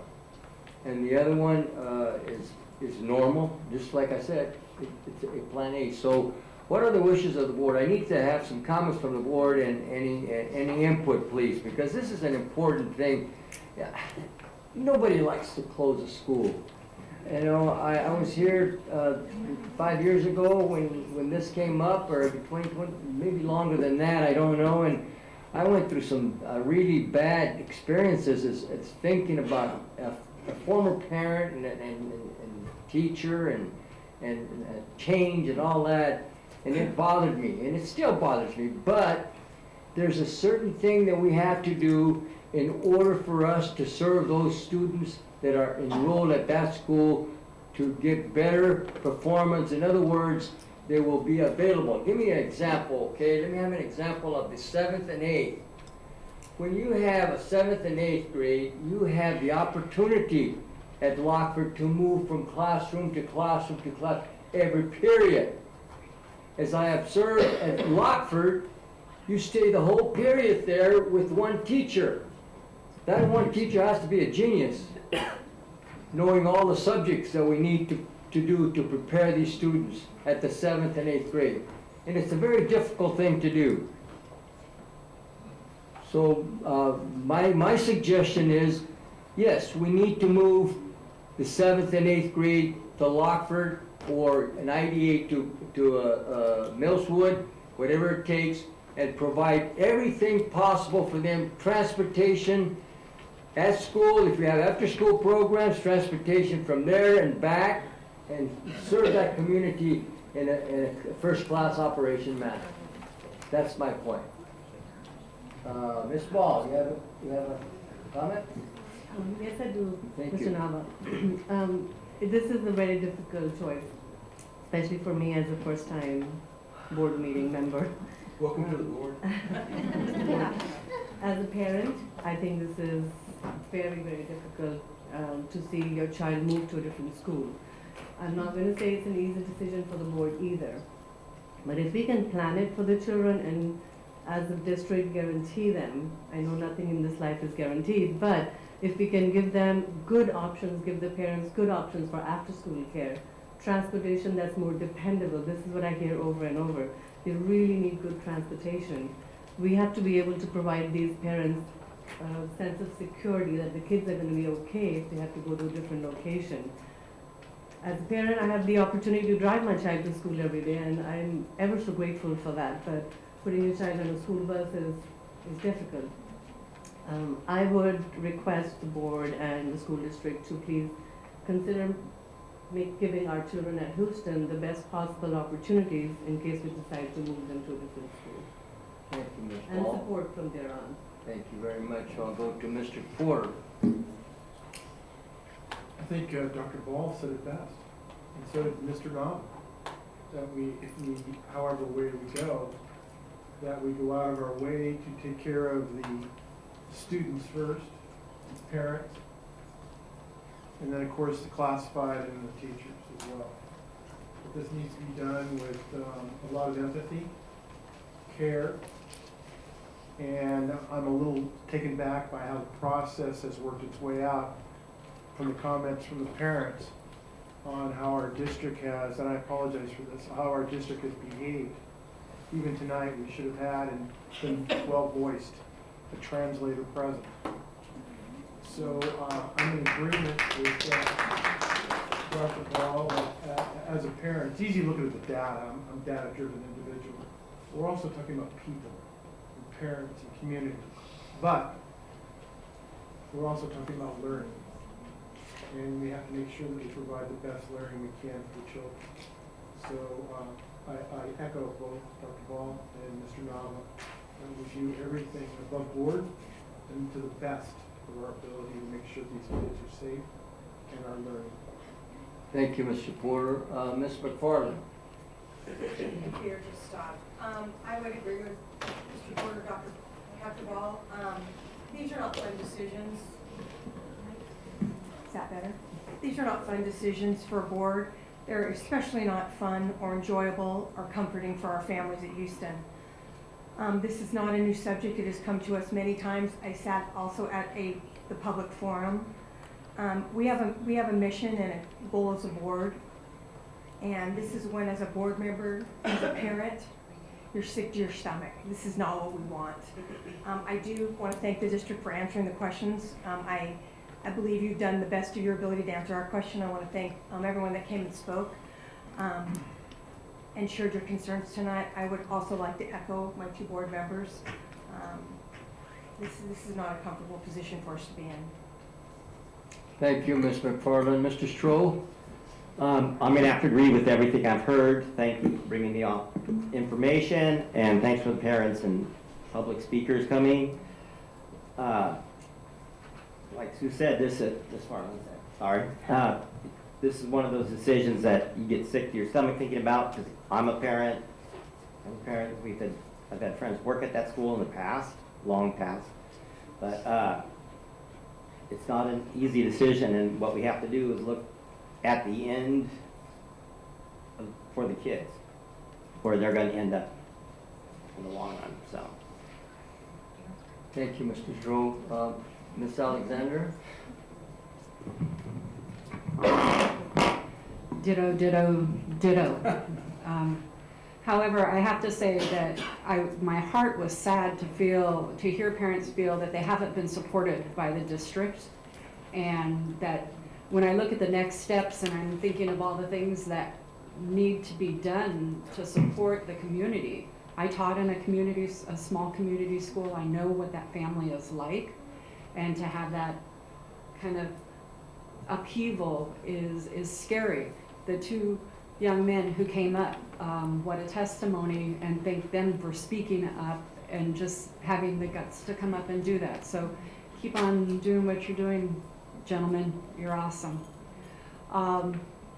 So I would like to think that I was not a part of letting you down years ago, or a couple of years ago even, but I'm part of a new board. I think that my commitment is to make sure that these next steps are followed, and that what is promised to you, and I'm heartsick to think that translators are not being provided anywhere. I just, that shocks me and concerns me a lot, and making sure that our CSEA people are represented within that community as well. Everybody deserves that equal voice and that equal thank you to the parents that came out tonight. Very difficult. It's very difficult. Thank you, Ms. Alexander. Mr. Knaxet? Thank you, President Nava. Okay, after listening to a lot, and looking and again looking at the options, it does look like option A has maybe more pluses to it. 7th and 8th graders get to go to a school with electives. It will give the district time to make the necessary improvements at Victor's school, whereas we wouldn't be able to do that, in 1 year. Fewer combo classes, at least for the 7th and 8th graders, if we do this plan. Fewer displaced teachers, it sounds like, if we do the 2-year plan. And there's a lot of tweaks that we need to make. I mean, I'm hearing busing facilities. These are all things that our great administrative staff will handle and come up with solutions for us. So at this point, President Nava, I move that we adopt option A for the Houston situation.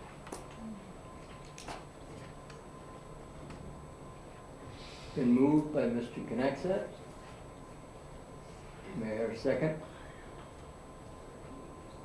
I'll second it. I'll second. Moved and second. Moved by Mr. Knaxet, second by Mr. Strode to implement option A. I know that I've spoken on this before. any option, the students and the parents are utmost important to me. To make sure that those parents are taken care of, those students be taken care of, transportation-wise, safety-wise, everything that this district can do to make sure that they're in a safe environment and that we're offering the education that they need to have at another site. And I do have a motion, and we're going to go through a board vote. And can we go electronically on that, sir? Okay. Thank you.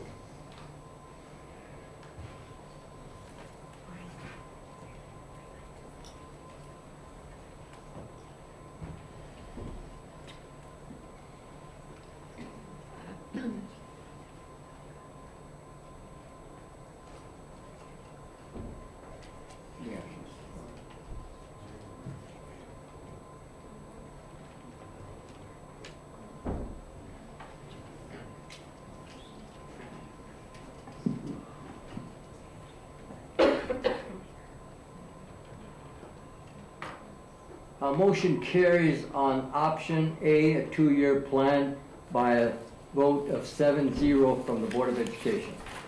Mr. Nava, can I make a comment? You can make a comment, sir. Yes, sir. Thank you, Mr. President Nava. Mr. Young and Dr. Solly and the rest of our staff, I would like to see a, hopefully, monthly report on how things are going, the transition, brought to the board. And that we have updates informationally, and we're not blindsided by some of the things that we heard tonight about the botched first night out, the late information, the lack of a CSEA translator here this evening. There's a lot of things that have made me a little discouraged about how we've handled this from a district administration level. So I'd like the board to be constantly updated on what's happening in terms of transportation, the IDAs that are being processed, how the teachers are doing, so that we as a board can be informed and act quickly if we need to help rectify the situation. Thank you, Mr. Nava. Thank you, sir. Thank you. As I always say, it's really a tough situation for parents. It's a tough situation for the neighborhood, the communities, the district personnel, because they're put in a spot to make sure they deliver. And the most important thing is the education of our students. And that's in closing, and we'll go on to another area on routine agenda. Thank you, sir. Okay. You failed us. We're all done on this. What happened to option C? Money talks. Mr. Nava, would you like to take a brief? Not necessary. Go on. You need to go to the bathroom? Let's take a 5-minute break. Thank you.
Public comments on consent agenda A. The public and student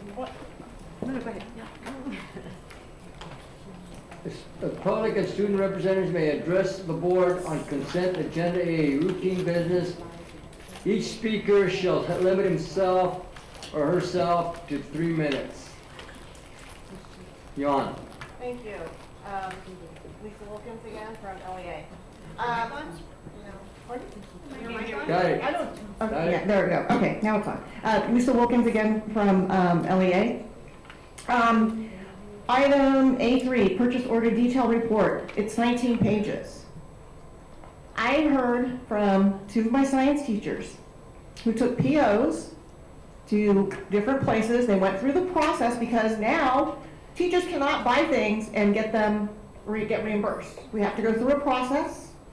We have to get a PO. We can take that PO to a vendor and get what we need. Denied. They take them to the vendor, the approved vendor, denied, because the vendor says, we don't get paid. It takes us months and months and months and months to get paid from Lodi Unified. They're not taking them anymore.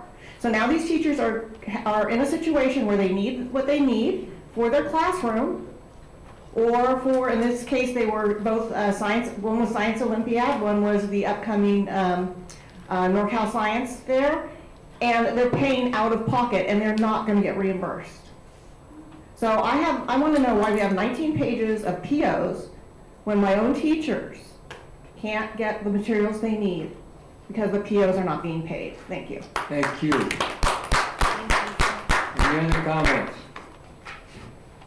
Hi, Veronica Aguas. I'm the Principal Secretary at Julia Morgan, and I'm here to talk about A5, the MOU for the admin secretaries. I am here talking on behalf of some of the secretaries that came with me this evening. Our concern is we have been secretaries, principal secretaries, and I feel, and we all feel, that we are the front line of the school.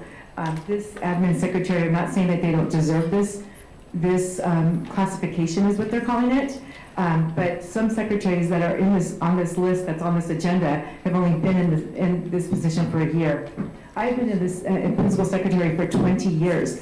Our job description was last updated November 2nd of 1999. 24 years. In the 20 years that I've worked for the district, my husband has been laid off from his job, one because of 9/11 and just recently because of COVID. I lost my house the first time. I didn't have enough money to keep us afloat, and I had 5 children to keep on medical. The second time around, I'm now down to my youngest daughter and my husband who needed medication and, to keep them healthy. And I couldn't even pay for our medical because I don't make enough money. I have a second job. So when I leave Julia Morgan after doing everything at Julia Morgan, and I'm not the only one, some of these secretaries are single moms. And for us to I'm maxed out. They haven't maxed out yet. You know what I'm maxing out at? $23 an hour. I have bilingual assistants who are getting $1 more less than me, and I run an entire school. We run an entire school. When are we going to get reclassified? Why are we not part of this MOU? Why are we not part of that? That's why we're here today. We are the front lines. We do everything. We are nurses. We're nurses. I was told by a nurse just the other day that you do not need a nursing degree to put a child's medication in her mouth. What? I literally had to put my fingers in her mouth. And I did it. That's fine because I have to help the child. That's my job. It's in my job description. But our job description is no different than theirs. The wording may be different, but it's the exact same thing. They just threw little words in there to make it sound different. And again, if the MOU is going to be to raise some of these secretaries 6 steps, what about us? We've been waiting for years. I know, and I'm actually helping some of these girls because a lot of us are not getting trained. We have voiced it several times to Susan Peterson, to anyone who will listen, that we just get thrown into this job and it's sink or swim. And I have taken them all under my wing and tried to help them as best I could while I'm still completely doing my job and doing the nurse's job and doing the counselor's job and doing, when they're not there, because I understand we're short-staffed, but what about all the stuff we're getting. On our contract on page 14, it says reclassification means the upgrading of a position. Can I finish reading that? The position of a higher classification results of the gradual increase of the duties were being performed. We are beginning everything, purchasing, everything. We're just constantly getting things on our plate. Thank you. When are we going to get the classification for the job we're doing? That's all I'm here for. Thank you, everybody. Thank you for your comment. Hi, I'm Felicia Hurtado, and I'm the principal secretary at John Muir. I have been with the district for 4.5 years, but it feels like 15. I work hard every single day. Sometimes I work 30 minutes to an hour and a half after school, and I don't get paid extra because we don't have a budget. At my other school, we did because I was a Title I school, but at my current school, I do not. I do this because I want to keep on track with my deadlines, and I cannot. And I know I'm not the only secretary. There's other secretaries who do the same thing. And sometimes they take their work home to try to meet these deadlines. We can't do it. We're by ourselves. Like she said, we run the school. We're doing everything from enrollments. We are nurses. We're doing payroll, budget, ordering supplies, distributing supplies, scheduled field trips, helping the parents, helping students. We are doing everything, and we have constant interruptions. We cannot finish our job because we're at the counter helping the parents and students. We have emergency responses like bloody noses, a kid the other day, hurt him and he was bleeding. I mean, we have a lot on our plate. Basically, I left my job because I was getting laid off. I took a lower pay. I didn't have insurance. This year, I do have insurance. Of course, my pay scale has gone up, but we are starting off at $18.82. That's nothing. I took a pay cut. So, I came to Lodi Unified because I want to invest in my future. I want to have a retirement. I also have a little girl who's here with me. I'm a single parent. And so when I was working last year at my other school, I was under a tremendous amount of stress because I didn't have a clerk typist. I was by myself for a year. Now I'm at a different school and I'm in the same position, and I also don't have a bilingual. So, I was under a lot of stress, and even my daughter noticed. I had to move to a different school for a different demographic, and I don't have a lot of stress now, but the work is a big amount of work. We are overworked. So basically, I'm just agreeing with Veronica, and I just want us to be noticed. I want reclassification as well, and I feel like the amount of work that we do, we need more pay. That's pretty much it. Thank you for your comment. Norma Guevara at Lakewood School. I've been there 18 years, 17 as a para, 1 as a secretary. This is crazy. No training, no nothing. I didn't even know how to work that phone because it's a crazy phone. But the work that I have to do, I did it for a whole year by myself, no clerk, because she was on medical all year long. It was crazy. I never had time to open the big old book for QSS where you do purchases. And when I did, it was denied because I didn't do it right, because I didn't have training. So many things. And the work just keeps piling up on my desk. I still don't know the job. Finally, we have a good clerk, and we're trying to just move forward. But yeah, we need to get more pay for everything we do. And I was about to quit the job, and I told Susan Peterson, if you don't get me somebody, my Monday, I'm leaving. And I was not scared to do it because I meant it, and then I have a clerk now, and it's gonna be good. But yeah, it's very frustrating. No training at all. So I'm swimming every day. Thank you.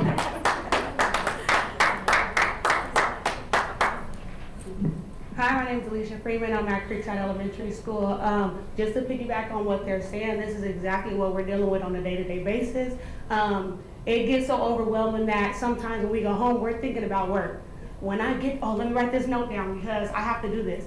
when we don't go to work, if we're sick for one day, sometimes we feel like we're reprimanded because it's like, oh, they were out, you know, the school doesn't run without us. We're in the front every day making things happen, calming down families. I mean, I'm not bilingual, but sometimes I'm speaking a little Espanol. You know, and it's just hard to keep up knowing that we're not being reclassified, but everyone around us are. So, you know, just like what they're saying, this is something that we do want, and we hope that you guys will make a good choice and, you know, reclassify us. Thank you. Thank you.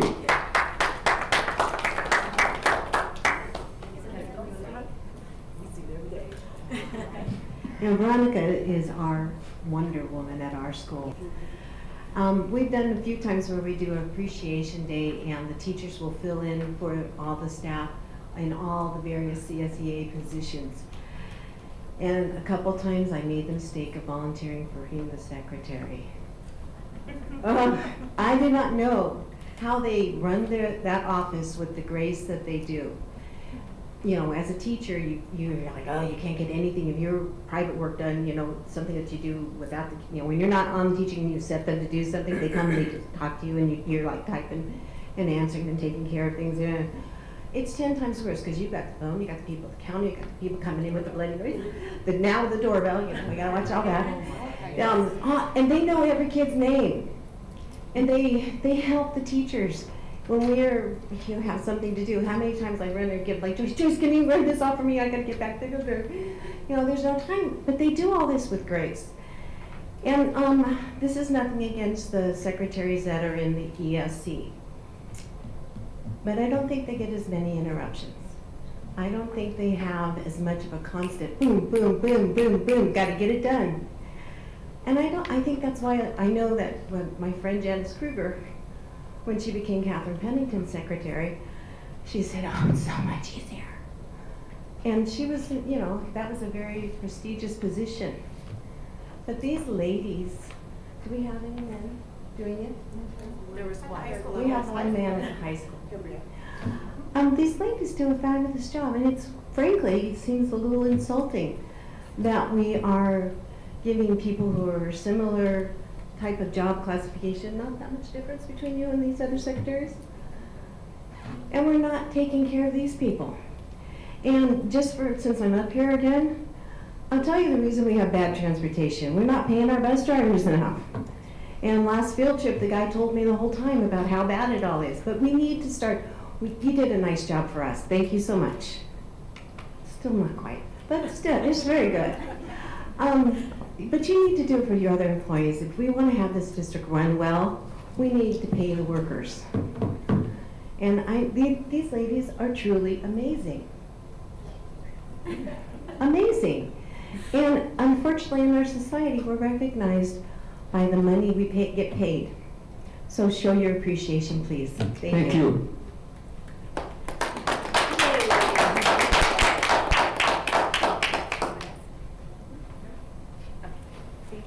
Thank you for your comments. Good evening, Mr. Young, members of the board, Desiree Weiss, CSEA. I will say the admin secretary was a hard sell to get ratified for every reason that they just mentioned. Every secretary that was just up at the podium is an elementary school secretary. When you go to an elementary school office, there is maybe 1 or 1.5 secretaries.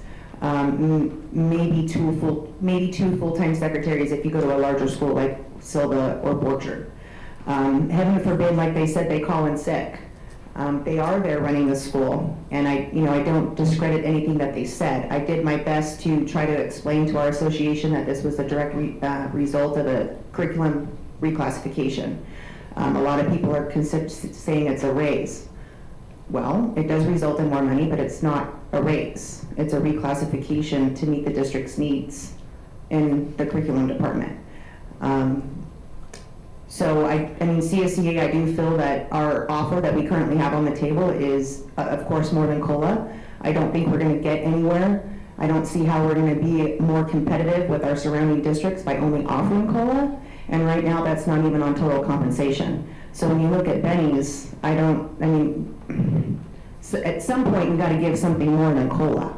I don't know when that time is, but I mean, looking at the first interim report with $120-something million in reserves, I mean, I think some one-time funds would be appropriate, and that's currently what's on the table. So back to the secretaries, I feel sad for them. I mean, every principal secretary, we have 32 elementary school sites. It's different from the middle school to a high school to an elementary school. You look at Silva, they have 2 people in their office. They have just, I mean, it's been a while since I looked at the numbers, but they had at one time had just as many students as Krista McAuliffe. They had almost 1,000 kids. Yeah. And Krista McAuliffe has 4 people in their office. And then you go over to Bear Creek, and they've got 2 or 3 high school secretaries. They've got a principal secretary. They've got an athletic secretary. They've got a health clerk. They've got a career technician. They have all this help, but the elementary schools don't. So hopefully in the future, that will be an item that is looked at. Thank you. Thank you.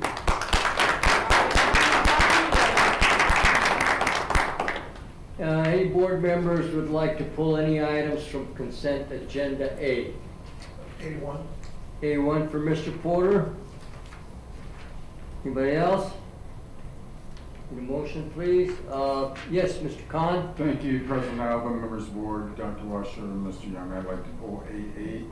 A8. We will return it with the actual contract itself on the March 28th board. All right, so that's eliminated. Pull A5 too, please. A5 for Mr. Porter. Any other board members? Hey, entertain a motion, please. Move to approve consent agenda A, except for items 1 and 5. I'll second it. Moved by Mr. Knaxet, second by Mr. Strode to approve the rest of agenda A. You got it, Mr. Shishel? Okay. Board vote, please.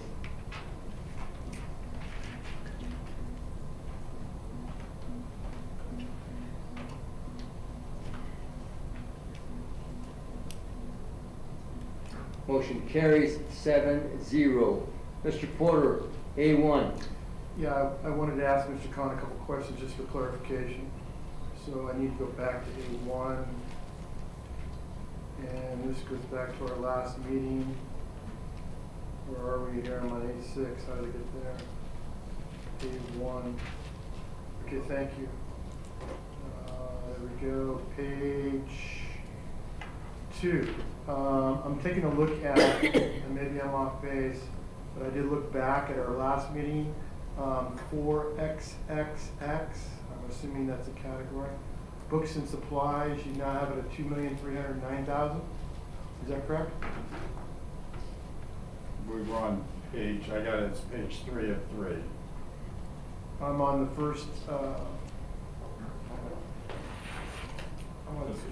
yeah, page 2 I got. On the first click, a budget revisions under top. Maybe I'm wrong on this, I just wanted to check. Okay, so the 4,000 code. Yeah, it's 4,000, but you have it with the XXs. And then you show $2,300,000 at available balance, $2,309,000, is that correct? I'm not looking at the same page. I've got it. I'm looking at the first one.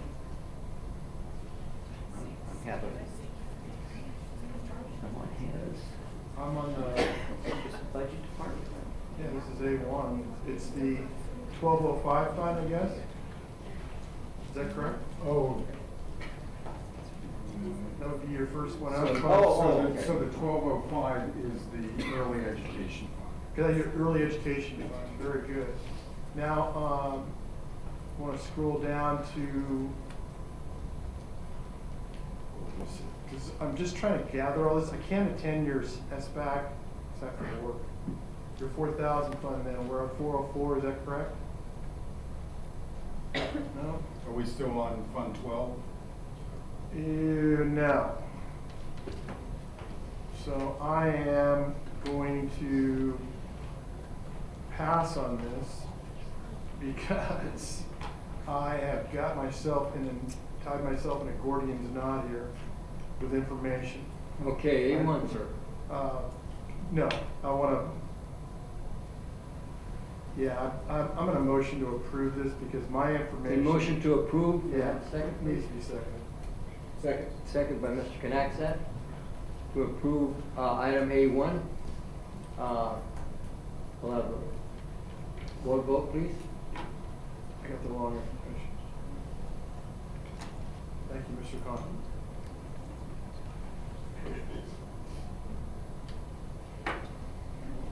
Motion carries 7-0.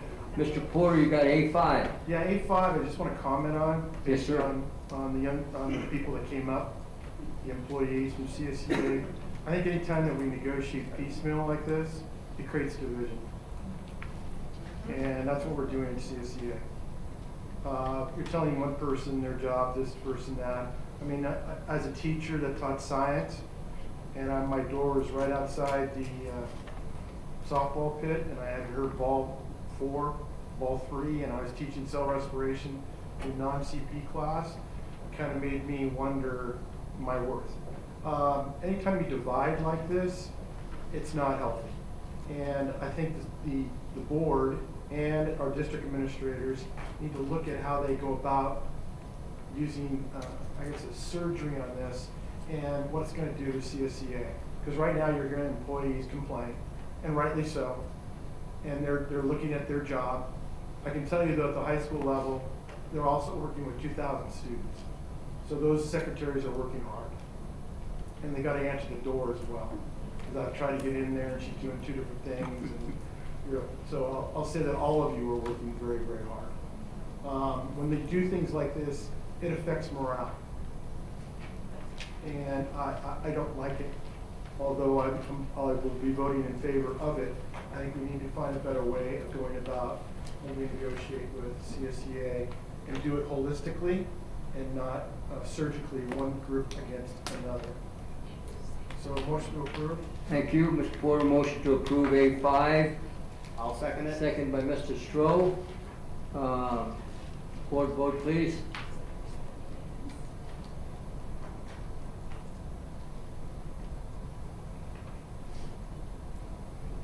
Item A5 approved by a vote of 7-0. All right, we have consent agenda B, student discipline cases.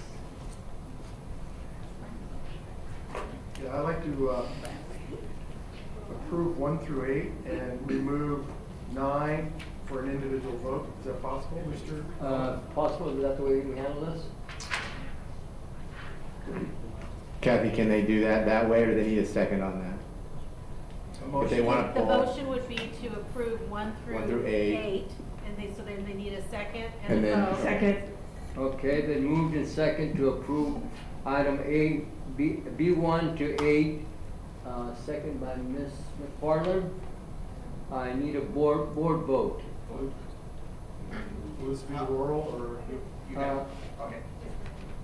You got it oral or? No. Electronic? Okay, she can pull it, yes, okay, she can pull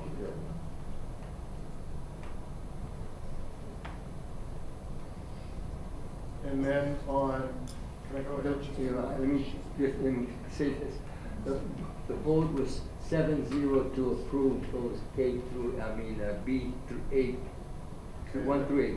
Okay, Mr. Porter, you're at the Then on floor. B9, I motion that we do a suspension expulsion. Second. It's been moved by Mr. Porter and second by Ms. McFarland to move that this B9 be by an expulsion, some suspended expulsion. Board vote, please.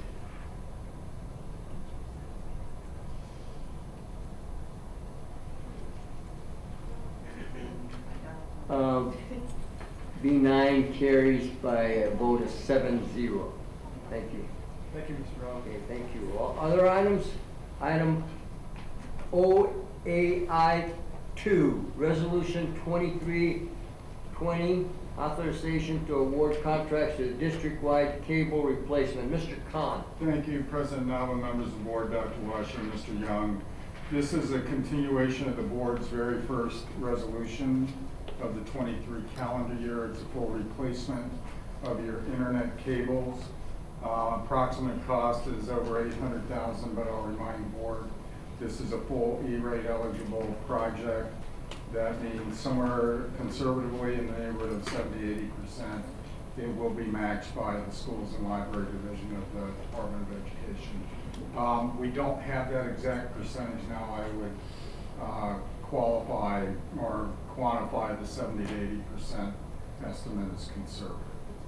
Be happy to answer any questions. Any board comments?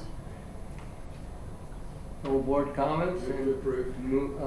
Let me ask the public if they have any comments. Public comments? No public comments. Mr. Connection moves to approve. Second by? Second by Ms. Ball. Board vote, please.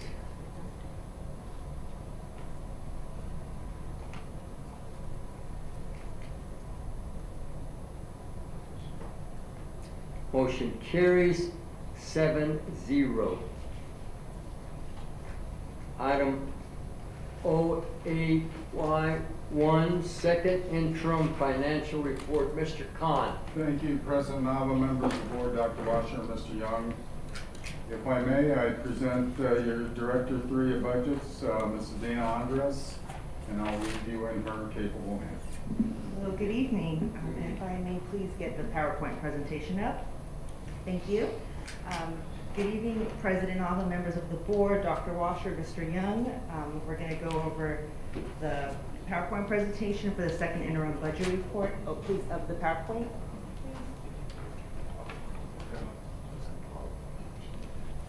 I'll try to go through this quickly. Yeah, the budget presentation. Thank you. Oh, you're good. Thank you, Michael. Okay, the very first slide, it shows the pie chart, and this shows all the revenue sources for the district, and we're at 599 million as of second interim. Second slide shows the 21-22 carryover budgets. These are monies from prior year. We're at 125.5 million. Most of this is the CARES money, CARES and ESSER. Next slide, also included in the budget are one-time grants, and they're attributable to this year. And the total here is 58.5 million. Two of the grants, the arts and music discretionary grant and the ELOP, do have mid-year cuts from the governor. Next slide, we have the ADA and enrollment projections. The way I would recommend reading it is top left going towards the bottom right, and that's just reflective of our declining enrollment and also subsequently the ADA projections. We are presenting ADA in two, like the blue and the red. One is the ADA projections, but we'll also have the funding on the 3-year rolling average. And then this is our enrollment graphs by cohort. As you can see, there's only really one cohort that's above the 3-year average, and that's our this year's 7th grade cohort. All others are below the average. And then this is our expenditures. The pie chart shows the breakdown of expenditures, and at second interim, we're at 597.4 million. These are ending fund balance projections for the current and subsequent 3 years. And then also at second interim, we have the declining enrollment commitment for the resolution 2022-56 of 64.1 million, and then the remainder are the district assignments. We have the 3 tests of Prop 98. Very important. We've been having the healthy economy test 1. There's the test 2, and test 3 will come into play. Test 3 is more, it's reflective in a weaker economy.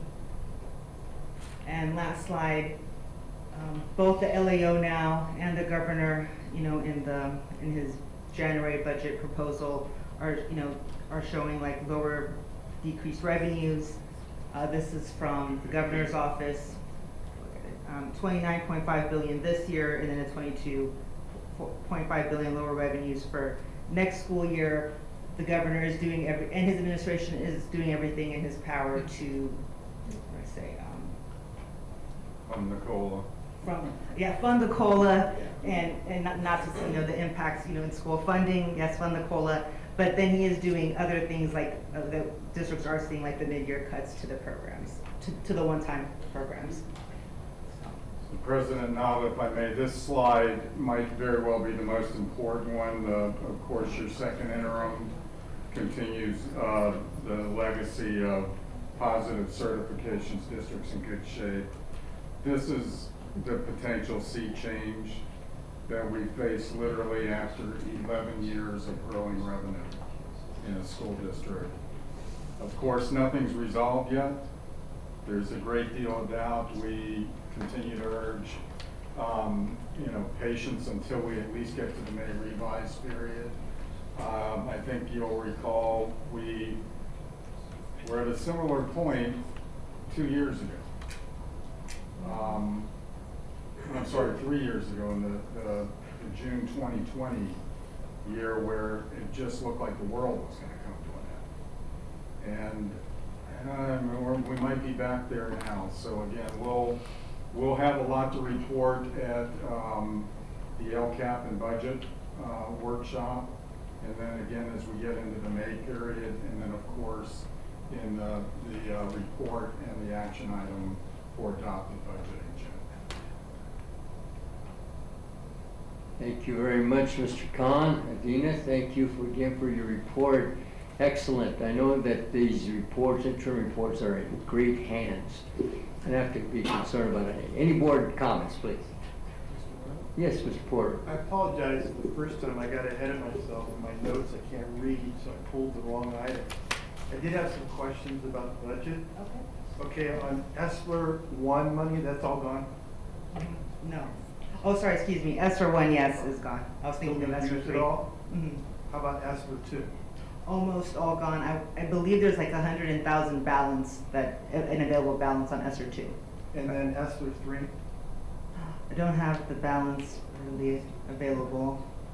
Well, there's at least, on the changes to adopted budget, the board saw a $21 million change in the ESSER 3 account. That was the authorization from last board meeting when board moved that into HVAC project. Right. So my best guess about 30 million or so. Okay. Left with the curriculum instruction side maintaining 9, and business services is going to try and get this HVAC project done. Just bear with me a little bit here because you're a lot smarter than I am. How about GER money? Pick your monies. Gear money. I imagine it's all spent. That's all spent. We'll get back to you, but that's an older problem. No, I know, but it's a pot, right? We've spent all that already? Yes.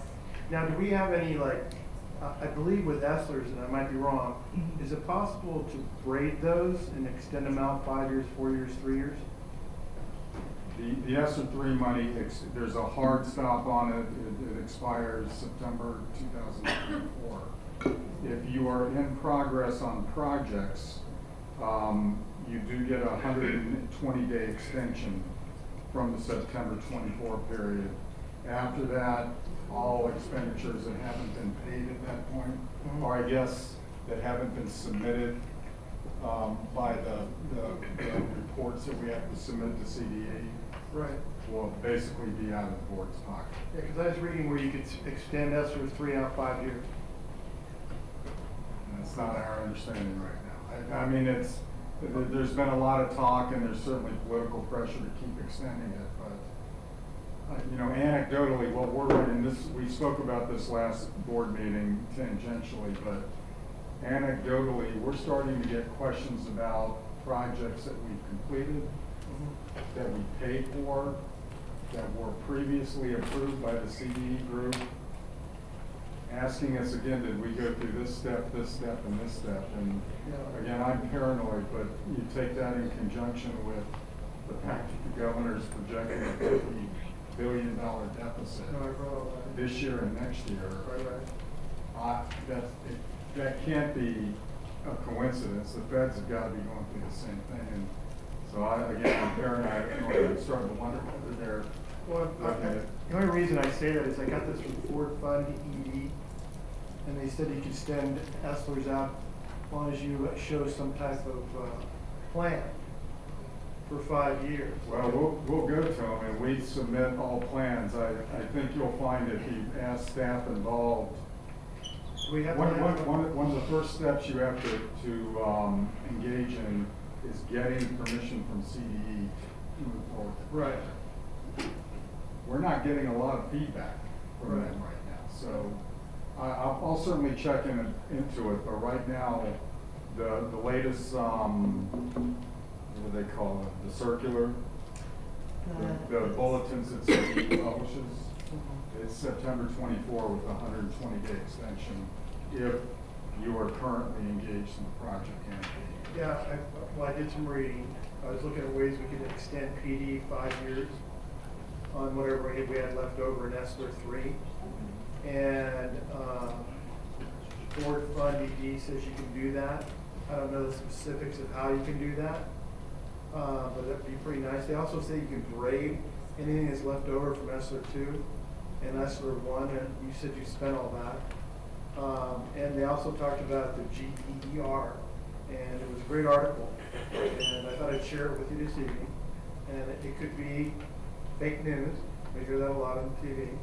But I thought that'd be interesting because we extend PD, maybe a program that works on teacher development, working with this particular program or something like that over a period of time. I'll look into it. Again, the board's and superintendent staff, Dr. Solly and his crew, working with the director of budgets, Andres.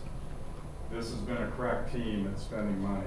No, I'm not I'm just saying this is something I'm curious So those initial pots, yes, or 1, 2, 3, right, were well spent, and they were spent. And I was just curious if you had projected out for 5 years according to the article that I read. Right now, I'm assuming we've got till September 24 plus 100. I'll send you an email with that. I'm sorry. Thank you for your time. All right, thank you, Mr. Porter. Any other board comments? Any public comments? This is an action item, actually. Action item for second interim financial report. You have a comment over here? You have a comment? Yes. You're on. So on the PowerPoint, slide number 4, I believe it is. So it shows our enrollment. So, question, because I know you're a lot smarter than me on these things. You probably couldn't tell me what CRISPR is, but you know, you can tell me this. So on our enrollment projections, so am I correct? And blue is our projected ADA, so that's what we base our budget on, right? The blue columns? No. No. Okay. Because it says projected ADA. So what does the blue column mean then? Oh, okay, so the blue, it used to be, it used to be that ADA was funded on greater of current or prior year. It was prior year guarantee, but now it's a 3-year rolling average. So the red bar is what we're funded on, but just to, you know, for historical purposes, so we are showing what the actual projected ADA will be. So we are funded on the greater of either current, prior, or the 3-year rolling average. So then the green, so we're funded on the red. Yes. The green then is our actual enrollment. For the current year, correct, it's CalPAS enrollment, and then it's projections for the next 3 years. Okay, so we kind of do then deficit budgeting. Because we're actually budgeting on the,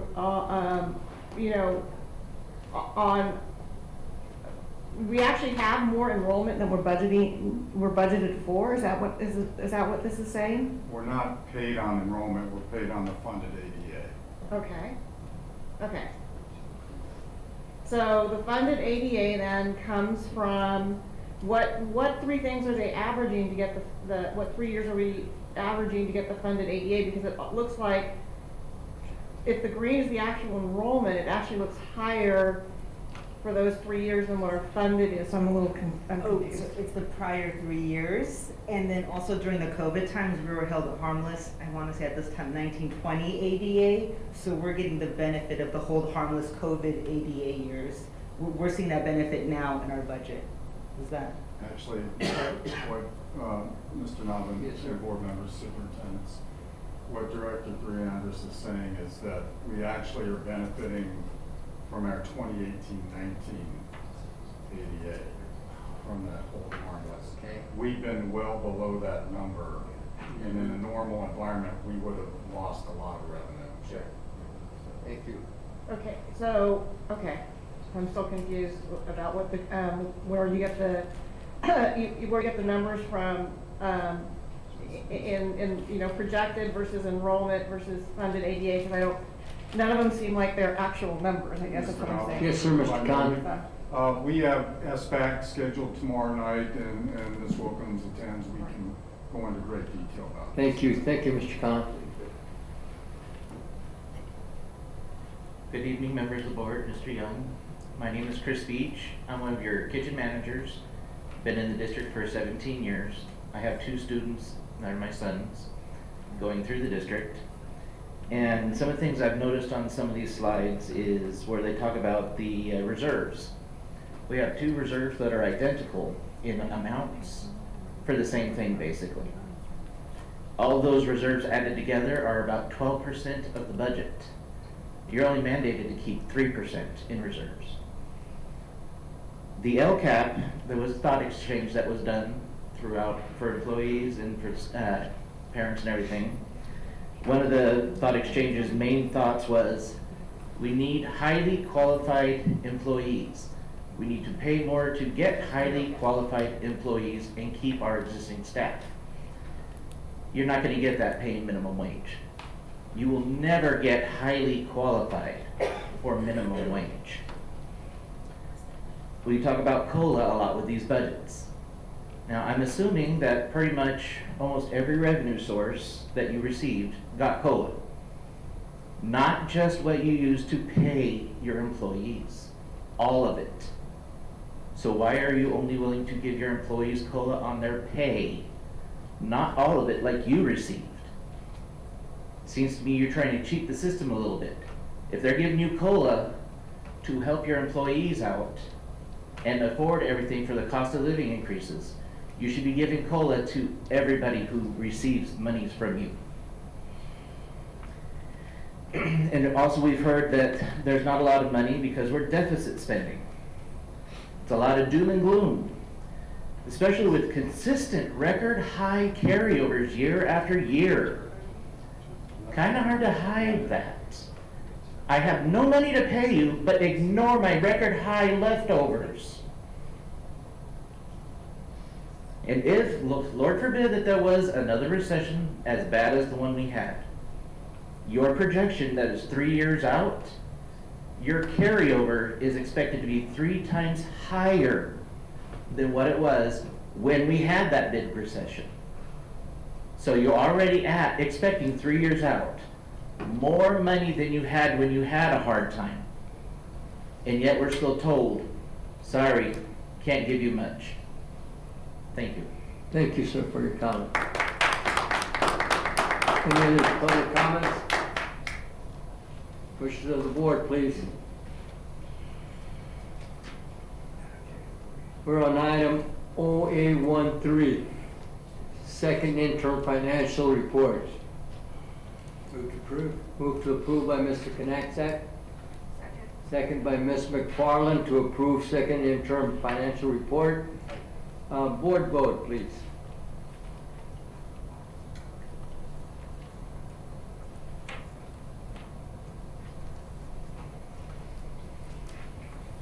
Motion carries 7-0. Next one is personnel matters, Mr. McKillican. It's a tough one, Mr. Nava. I've got a problem right now, after 9:30, bad things I happen. hear you. Mr. President, routine personnel matters are presented for your consideration. Thank you, sir. Motion to approve. Motion to approve by Ms. McFarland. Second. Second by Mr. Knacksack to approve personnel matters. Board vote, please.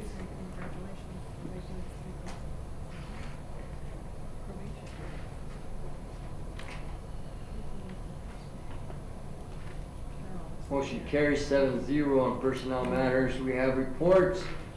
Mr. Khan, Transportation Plan Report. Thank you, President Nava, members of the board, Dr. Washer, Mr. Young.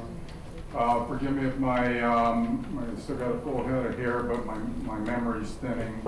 but I believe this is the first time that I have the honor of introducing the board's Director 3 of Transportation, Ms. Annette Galindo. Thank you. Welcome. Good evening, Superintendent Mr. Neil Young, President Nava, and members of the board. My name is Annette Galindo, Director of Transportation. I've been with Lodi for 4 years. I'm here to share the transportation plan that is required in AB 181. One of the requirements is that transportation develop a plan to prioritize free transportation to transitional kindergartners through 6th grade, which Lodi we are currently doing.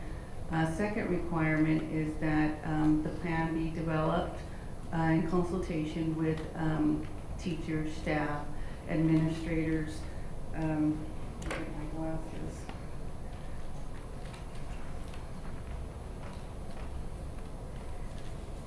And local air pollution control districts and air quality management districts, parents, people, and stakeholders, which is also provided in the transportation plan. This plan shall be adopted April 1st of 2023, and it needs to be updated at by April 1st each year thereafter. So you will see it again on March 28th and as a section item. I am not going to read the transportation plan, but if you like, I would love to answer any questions you may have. I have just one question. Do we offer any transportation to Manuel Silva Elementary? Yes, we do. Yeah, the reason I asked, it's not listed on your. Oh, one of the schools are missing for Silva? There is? Maybe I missed it. That's okay. Yes. Yes, we do provide general ed for Silva. Okay, thank you. You're welcome. Any questions from the board? Questions from the audience?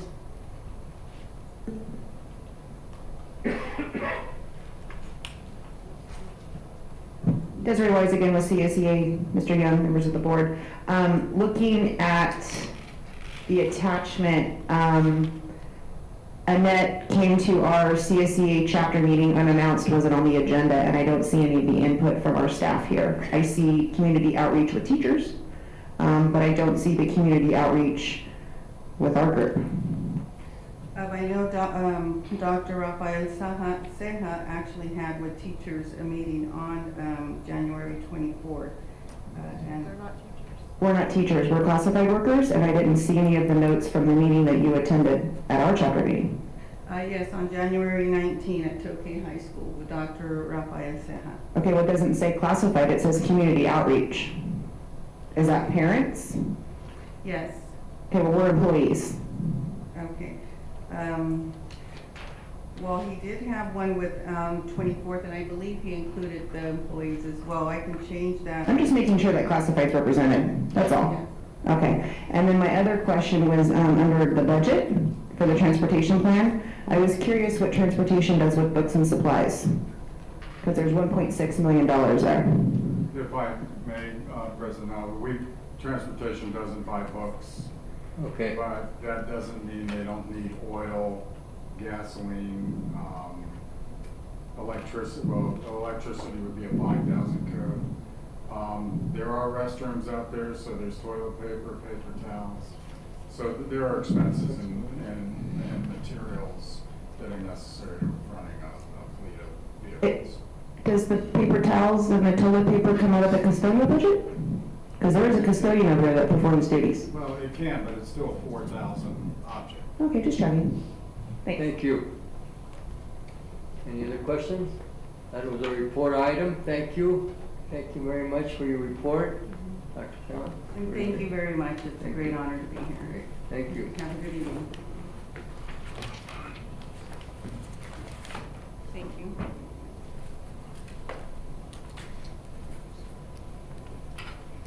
Okay, you have another report, excess PPE, donation to other agencies, Mr. Khan. Thank you, President Nava, members of the board, Dr. Washer, and Mr. Young.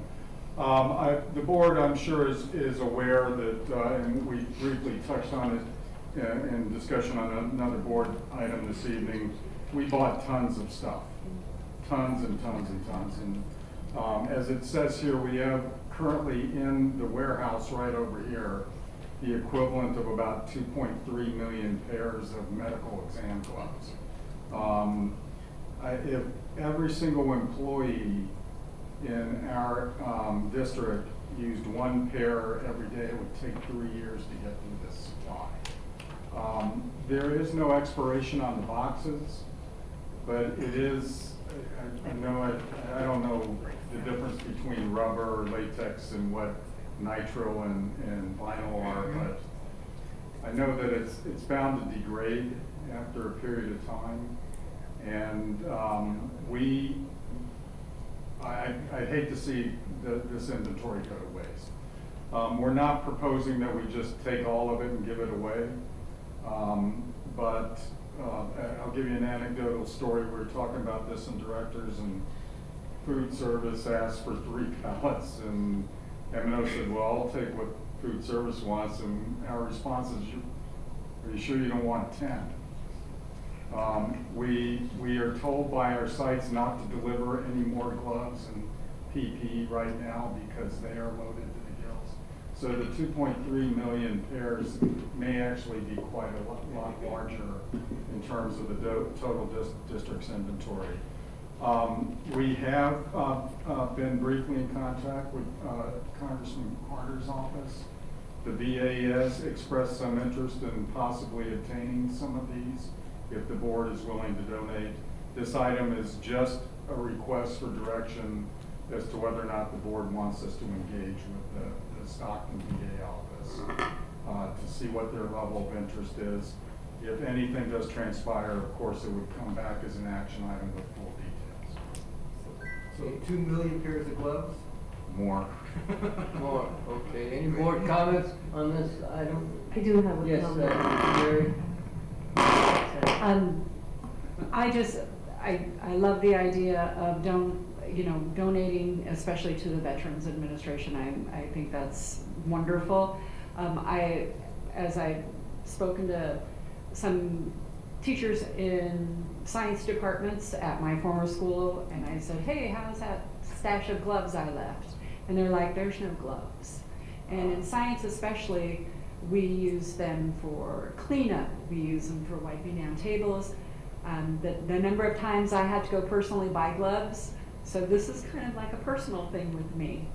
And I just want to make sure that there's some maybe accountability, or if you contact the schools, and I was talking to our department head and said, and she was like, who would I even talk to get some of these? And I thought, that's a great thing. So I'd love to see something before we do that allows for the kids to have access, especially if there are teachers that are doing that, and especially in science and home ec and places, the culinary school and those kinds of things, because, but I don't want to see them go to waste either. Any other comments? Comment. Yes, Ms. Ball. Just wanted to point out, one pair of gloves the whole day is really bad. Yeah. You're supposed to change it out, because nitrile gloves, you stretch it and you have holes in it, millions of holes. I wear gloves every day, all day, and nitrile gloves cannot be stretched and pulled. Once you wear it, you gotta throw it out. That being said, I just had a question about the Stockton Veterans Administration. Is this a non-profit organization, or is this? It's the federal government's Veterans Administration. It's one of So we're, as Lodi Unified, purchased it, and we're going to donate to a federal organization? We'll have to go through, we'll have to involve lawyers to make sure that it can legally be done.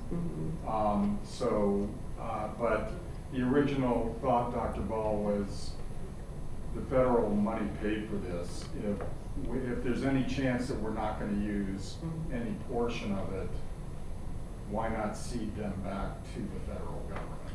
Have we considered putting them up for sale? I don't Since we've know, all I mean, done. so there are provisions in the law that require any type of government disposal to go through a certain process. Oftentimes, I know I've never done this before, but I have disposed of board members' property in other districts. We have to first see whether another agency would like it for free. So I imagine, and again, that's why we would need to involve council in formalizing any type of detail back to the board. But I imagine we're probably gonna have to make it available to other agencies before we sell it. So we used our COVID federal funds to purchase? Absolutely, every Okay. one of them. That answers my question, thank you. Thank you, Dr. Wong. Any other comments from the board? Any comments from the public?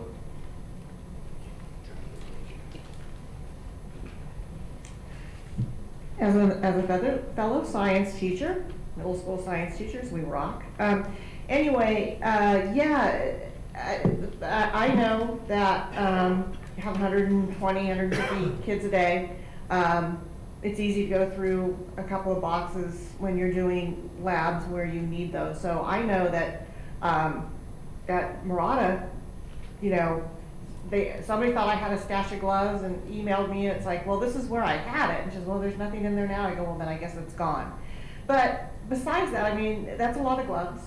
There are a lot of other nonprofits that are local that could use this. The food bank, for one, clinics, you know, free clinics. I mean, I would like to see us, if we're really wanting to get rid of this, and I understand also opening up warehouse space, that we make a concerted effort to look at our community and see what the need is out there before ceding it back to the VA. The VA is a great organization. I'm not saying that they're not, but I think that there's a lot of great organizations that are just down the street that we have to look at. Thanks. Thank you. Mr. President. Yes, sir, Mr. Khan. Certainly will follow any board direction, but I just want to assure the board, the warehouse space is not an issue. We can store these things till the cows come home. We're just not sure they'll last until Right. the cows come home. Thank you. Yes, sir. Hello again. I just wanted to make sure that you've checked with food services. 3 I can pounds. guarantee you I go through more than a couple of gloves a day. And if you multiply that by the over 200 people in all of the kitchens, add to that number all of the noon duties that help us in the cafeterias. If it took you 3 years for every employee to use one set of gloves, just food service and all of that could probably go through that within the year. Thank you. If I may. Thank you. Yes, sir, If Mr. Khan. every employee used just one pair a day, not all day, just one pair, it would take 3 school years. Thank you. Thank you. But food service was consulted. They said, give us 3 pallets. Yes. If they want more, they can have more. We- Sure, sure, they're available, we're not, there's a lot of them. Okay, any other board comments? Mr. Khan, you want a direction, or what do you need? For us to proceed in conversations with the VA hospital, yes, sir. Yes, I think you, based on some of the comments I've heard, you being an ex-science teacher, I think you need to first do a pretty hard review of what we need for our school district, since this was purchased with our federal money, or federal money for our school. And then after you've done that, then come back and look at, because it seems like it's very nebulous what you want to do with it. And I would like to see some ideas from you and from your staff on where we can donate these. But right now I'm hearing from food services that possibility that could use more. And I'm hearing that the science departments might need more. And I know it's okay, we never had enough gloves when I was going through the year. So I think before we jump into this, we should first do a hard look at our own needs and make sure that we have that covered for a couple of years at least. As you said, storage is not a problem. And then come back. The VA is a very righteous place to go. with some of this, but again, there are other places as well that could use this. The whole thing kind of nauseates me too, because this is taxpayer money. And we have 2.3 million gloves. And yeah, the money was given to us. I'm really struggling with the excess that was when we bought all this. So that's part of my concern. Thank you, Mr. Porter. I think that I'm sure that Mr. Khan has done a review of the needs for gloves in our district. And let's serve our district first. Like the food services and whatever else they need, the sciences in the high school and elementary school and all that. I think there's quite a bit of use for those gloves. Have you done that, Mr. Khan? We haven't done the level of inquiry that Mr. Porter recommends, and we'd certainly be willing to do it. Another option, another direction that the board could provide is no, keep all the gloves. That's fine as well. Again, our concern is that given our analysis, we just don't think we think it could take upwards of a decade to use our inventory. I'm not sure the shelf life will actually last that long. And I worry about the waste. All right. Thank you, sir. Any other comments? Thank you for your report item, sir. Is there direction, Mr. Donovan? Direction, I would, Ms. Ball, your direction to Mr. Khan. Is it okay? What is it you want? Direction for what? To just engage in conversation with the Veterans Administration. Yes. Okay. Certainly nothing would transpire. It would have to come back to board as an action item. Yes. Probably a report first with all of the information that the board and the community has Ms. Ball says requested. yes, Ms. Farmer? Yes. Ms. I say yes. Sure. Yes. Now, Thank you. proceed, sir. All right, communications, comments from employee group representatives. Do you have any comments? Oh, being none, do you have any comments from? You gonna go? Go ahead, Lou. Okay. Oh, you have. Of course. Never gonna. I'm back again. So,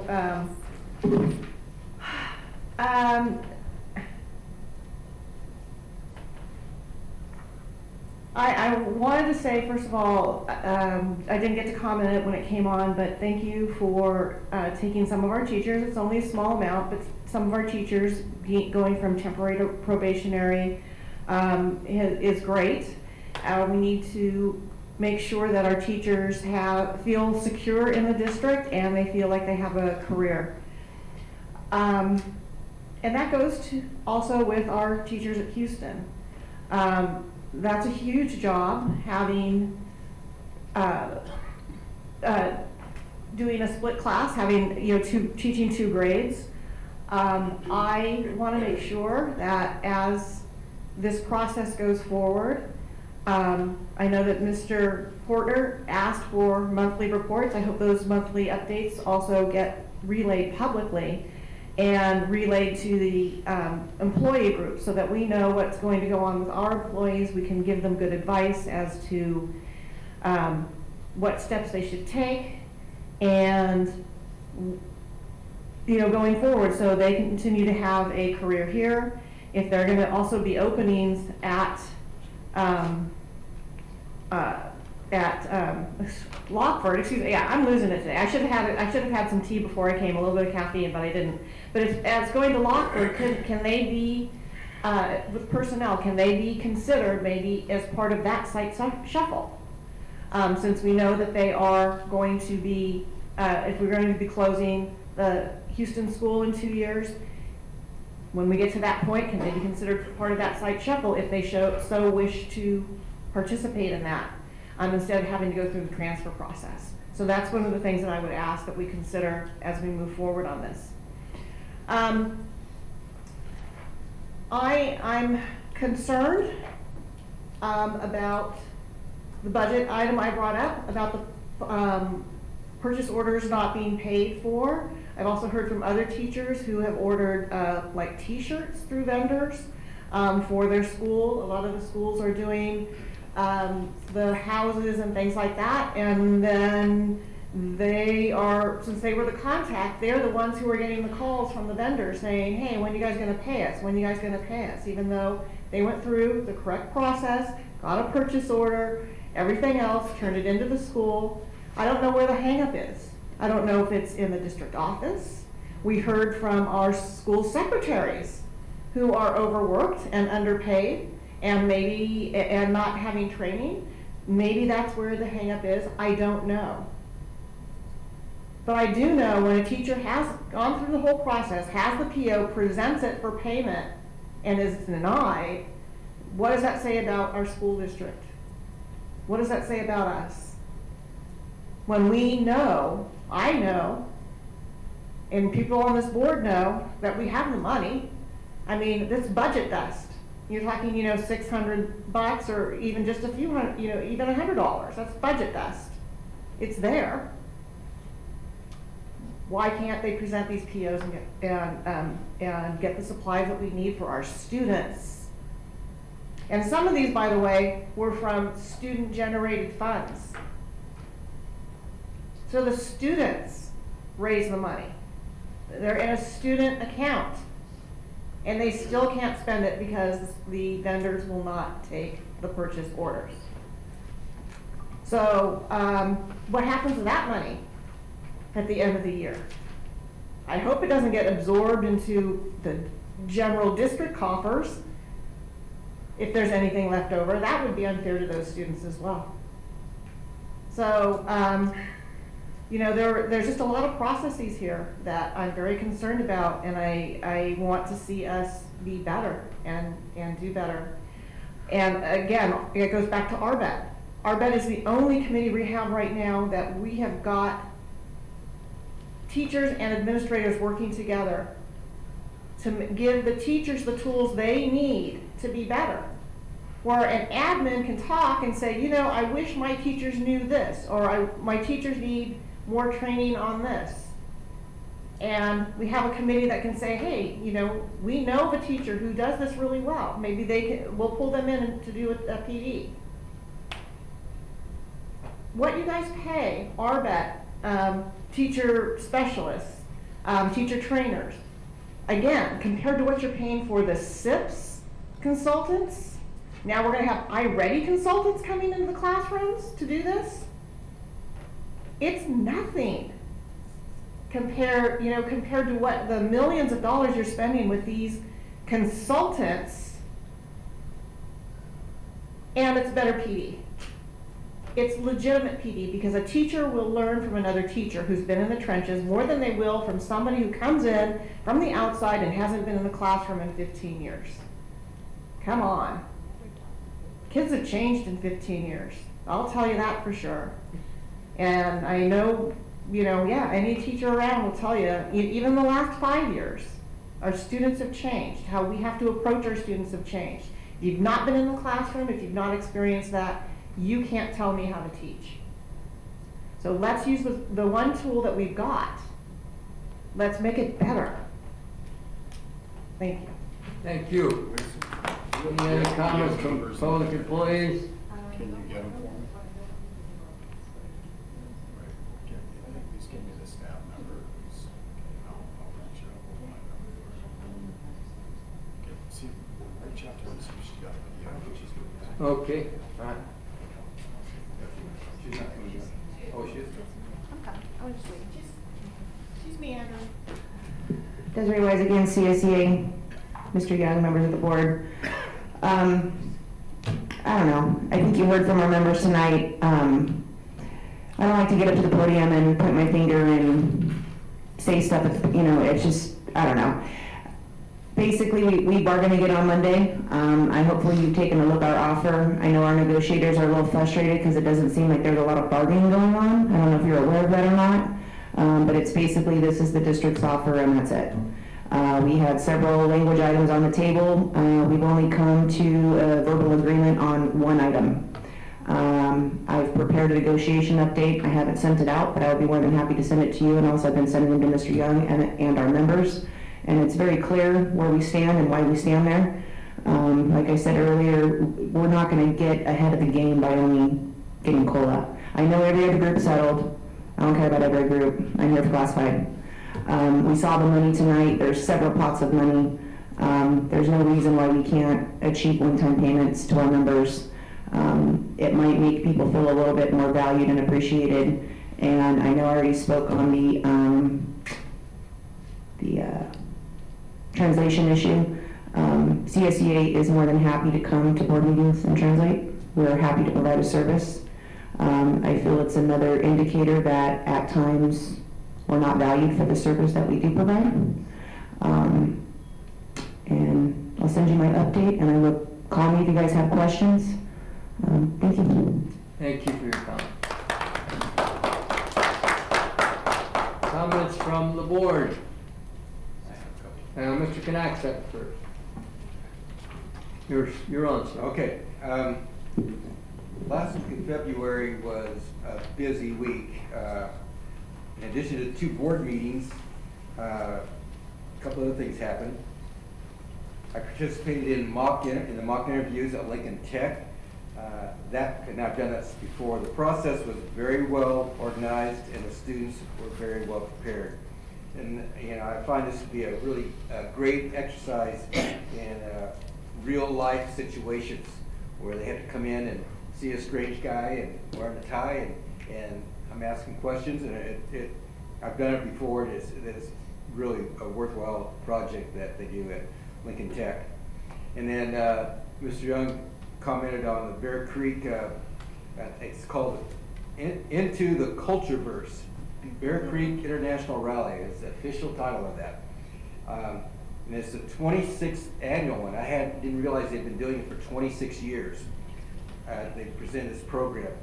One of the things that impressed me more than anything else was how packed that gym was. And I think I was told that they sold out within like 35 minutes of all the tickets. So there were people who still wanted to get in. So it's really well done. 15 different clubs performed for a packed audience. A lot of dignitaries. Our superintendent was there. The new Stockton Police Chief was there. The new council representative in that area, Michelle Padilla, was there.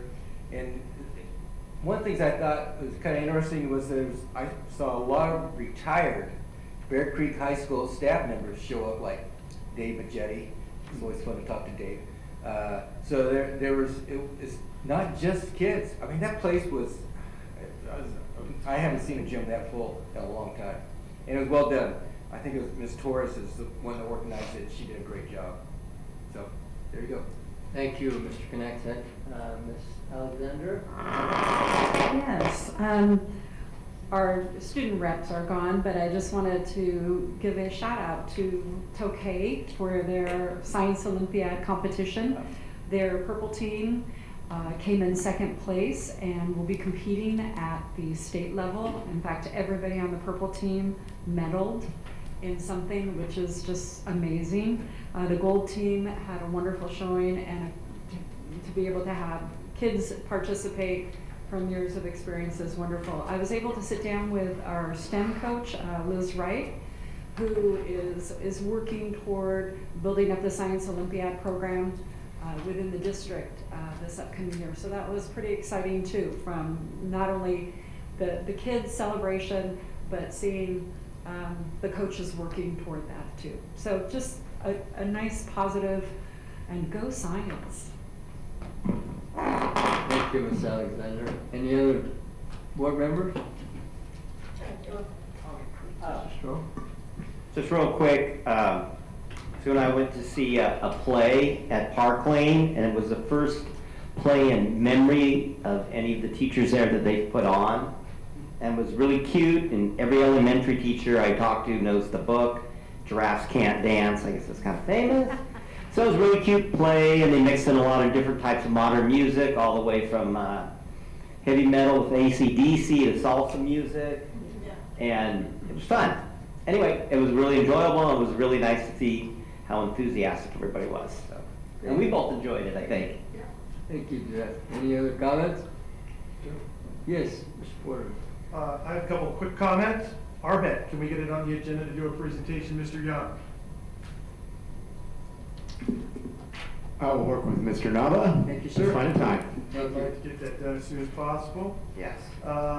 Put that on the agenda. Also, with SIPs and iReady, I have no information on what that means, what it does, what these teachers are having consultants. Can you set up a time for me to walk through and see that actually happen? It would be my pleasure. Thank you. And then the last thing I have for Dr. Solly, keep this pretty quick. Dr. Solly, what is the fundamental purpose of our schools? Keep our children safe and educate them. Now, is it to ensure that all students learn and have high levels, grade level or higher? Yes. Okay. And how do we do that? High quality instruction. So, how do we judge learning though? Because I used to just throw stuff out. Just teach and expect them to acquire. How do I know they're learning? Measuring growth over a standard. Over a standard. Now, do we have those standards? iReady is one tool that will do that for us. At the high school level? It can go up to the high school level. We're not currently. Not with implementing iReady, but in general? In general, we can. We do. iReady Biology can- has that? Not in biology, no. Yes, we do. Do we have it in music? Not a systematic, systemized program such as an iReady or a SIPS. And how are we doing in our AP classes? We haven't seen any results on the AP scores. I can get you last year's results and send those to you. That'd be outstanding. Because I have a lot of questions about learning and what we're going to do in our PLCs and our assessments. Because I sat in on the end of the Lodi High WASP review, and that came up quite a bit about data and assessments, and moving on from that to make sure all kids are learning. So I just wanted to throw that out at you, because you're our assessment evaluation guy. All right, thank you so much. Thank you, Mr. So Porter. we'll get Arbet on the board, is that correct? Yeah, we're gonna work on it. Yeah. You know, it's a needed thing, so, yeah. We had gloves on the agenda. Yeah. Okay, any other comments? Yes, Mrs. Just Farland. briefly, I just wanted to add that it was Mrs. Daniels' first grade class. I don't know if you'd mentioned that. Beyond enthusiastic. The music was quite engaging. There wasn't a genre that she didn't have. Students were adorable. I also wanted to give a quick shout out to Susan Heverly for her science bowl team that competed. I don't want to steal her thunder because she will be here with probably a expansive presentation, but they came in second. She's got an extremely young team, and if you haven't been to a science bowl competition, they are quite difficult, and it came down to the wire, so she will give us the rundown. I don't want to take that away from her. So I look forward to her presentation, and that's all I have to say. Thank you very much, Mr. Farland. Any other comments? I just have a quick comment. I want to thank the board for being patient with me today in regards to the big subject that we had of making a big decision with the Houston school. I think at this point we made the right decision, and I know that our cabinet and Mr. Young and our superintendents will take care of business the way this board is projected to be as far as accommodating those students in a proper manner, the students, the parents, the staff members and all. And again, I know that at certain times we go over 10 o'clock or 9:30, but this was an exceptional time that we needed to do that, okay? And I appreciate that for your patience. Other than that, do we have any board advisory committee reports?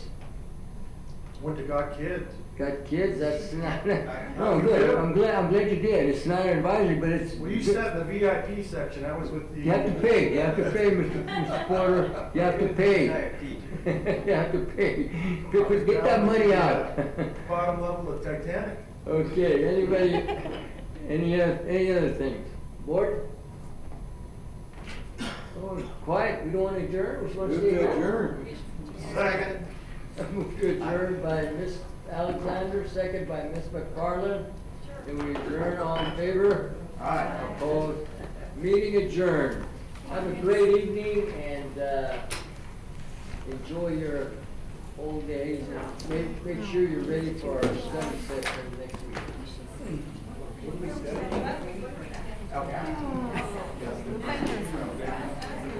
I'm ready for all set for